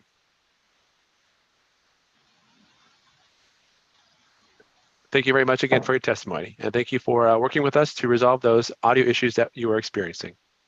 Yeah, okay, thank you. Bye. At this time, there are no additional registered speakers. For those joining us on Zoom, if you would like to speak, please raise your hand or send a chat to attendee support. If you're watching the hearing on YouTube and are interested in speaking, please email our registration support team. That email address is under the video screen and on our website. For the next nearly 20 minutes, the panel will remain here, but off camera while we wait for potential speakers. We will take a short break until 2:45 p.m. and see if we have any other speakers at that time. Thank you, and we'll be on a short break until 2:45 p.m. Eastern.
Hi, Shane. Can you hear me? Yes, I can. Good, good. Want to make sure my audio is still working. Great. Yeah, thank you. All right, everyone, thank you so much. We are back from our break. At this time, there are no additional speakers. And at this time, our chairperson, Chuck French, will conclude this session too and conclude this hearing. Chuck, over to you. Yeah, okay. Well, thank you. Thank you. Yeah, again, my name's Chuck French. I'm the group leader of the Metals Group. As Shane indicated, we have no additional speakers as far as I know. So anyway, I want to thank everybody for their participation today. Thank you very much for your testimony. We please encourage you to submit written comments as well. The details are all in the Federal Register notice that was published on July 31st. As a reminder, the written comments are due by September 14th. And again, we appreciate all the testimony and comments you provided regarding the proposed rule for the integrated iron and steel NESHAP. So with that, I think that's all I have. So I think we can close the hearing at this point. Anything else, Shane, or anybody else? Nope, that's all. Thank you so much, Chuck, and our panelists, Phil, Katie, and thank you, Steve, who are our chair for session one. Thank you everyone for your testimony today. Have a wonderful day. Yeah, thank you, everybody, and thanks to Phil and Katie for sharing the panel with me. Thank you, everybody. Have a good rest of the day. Bye.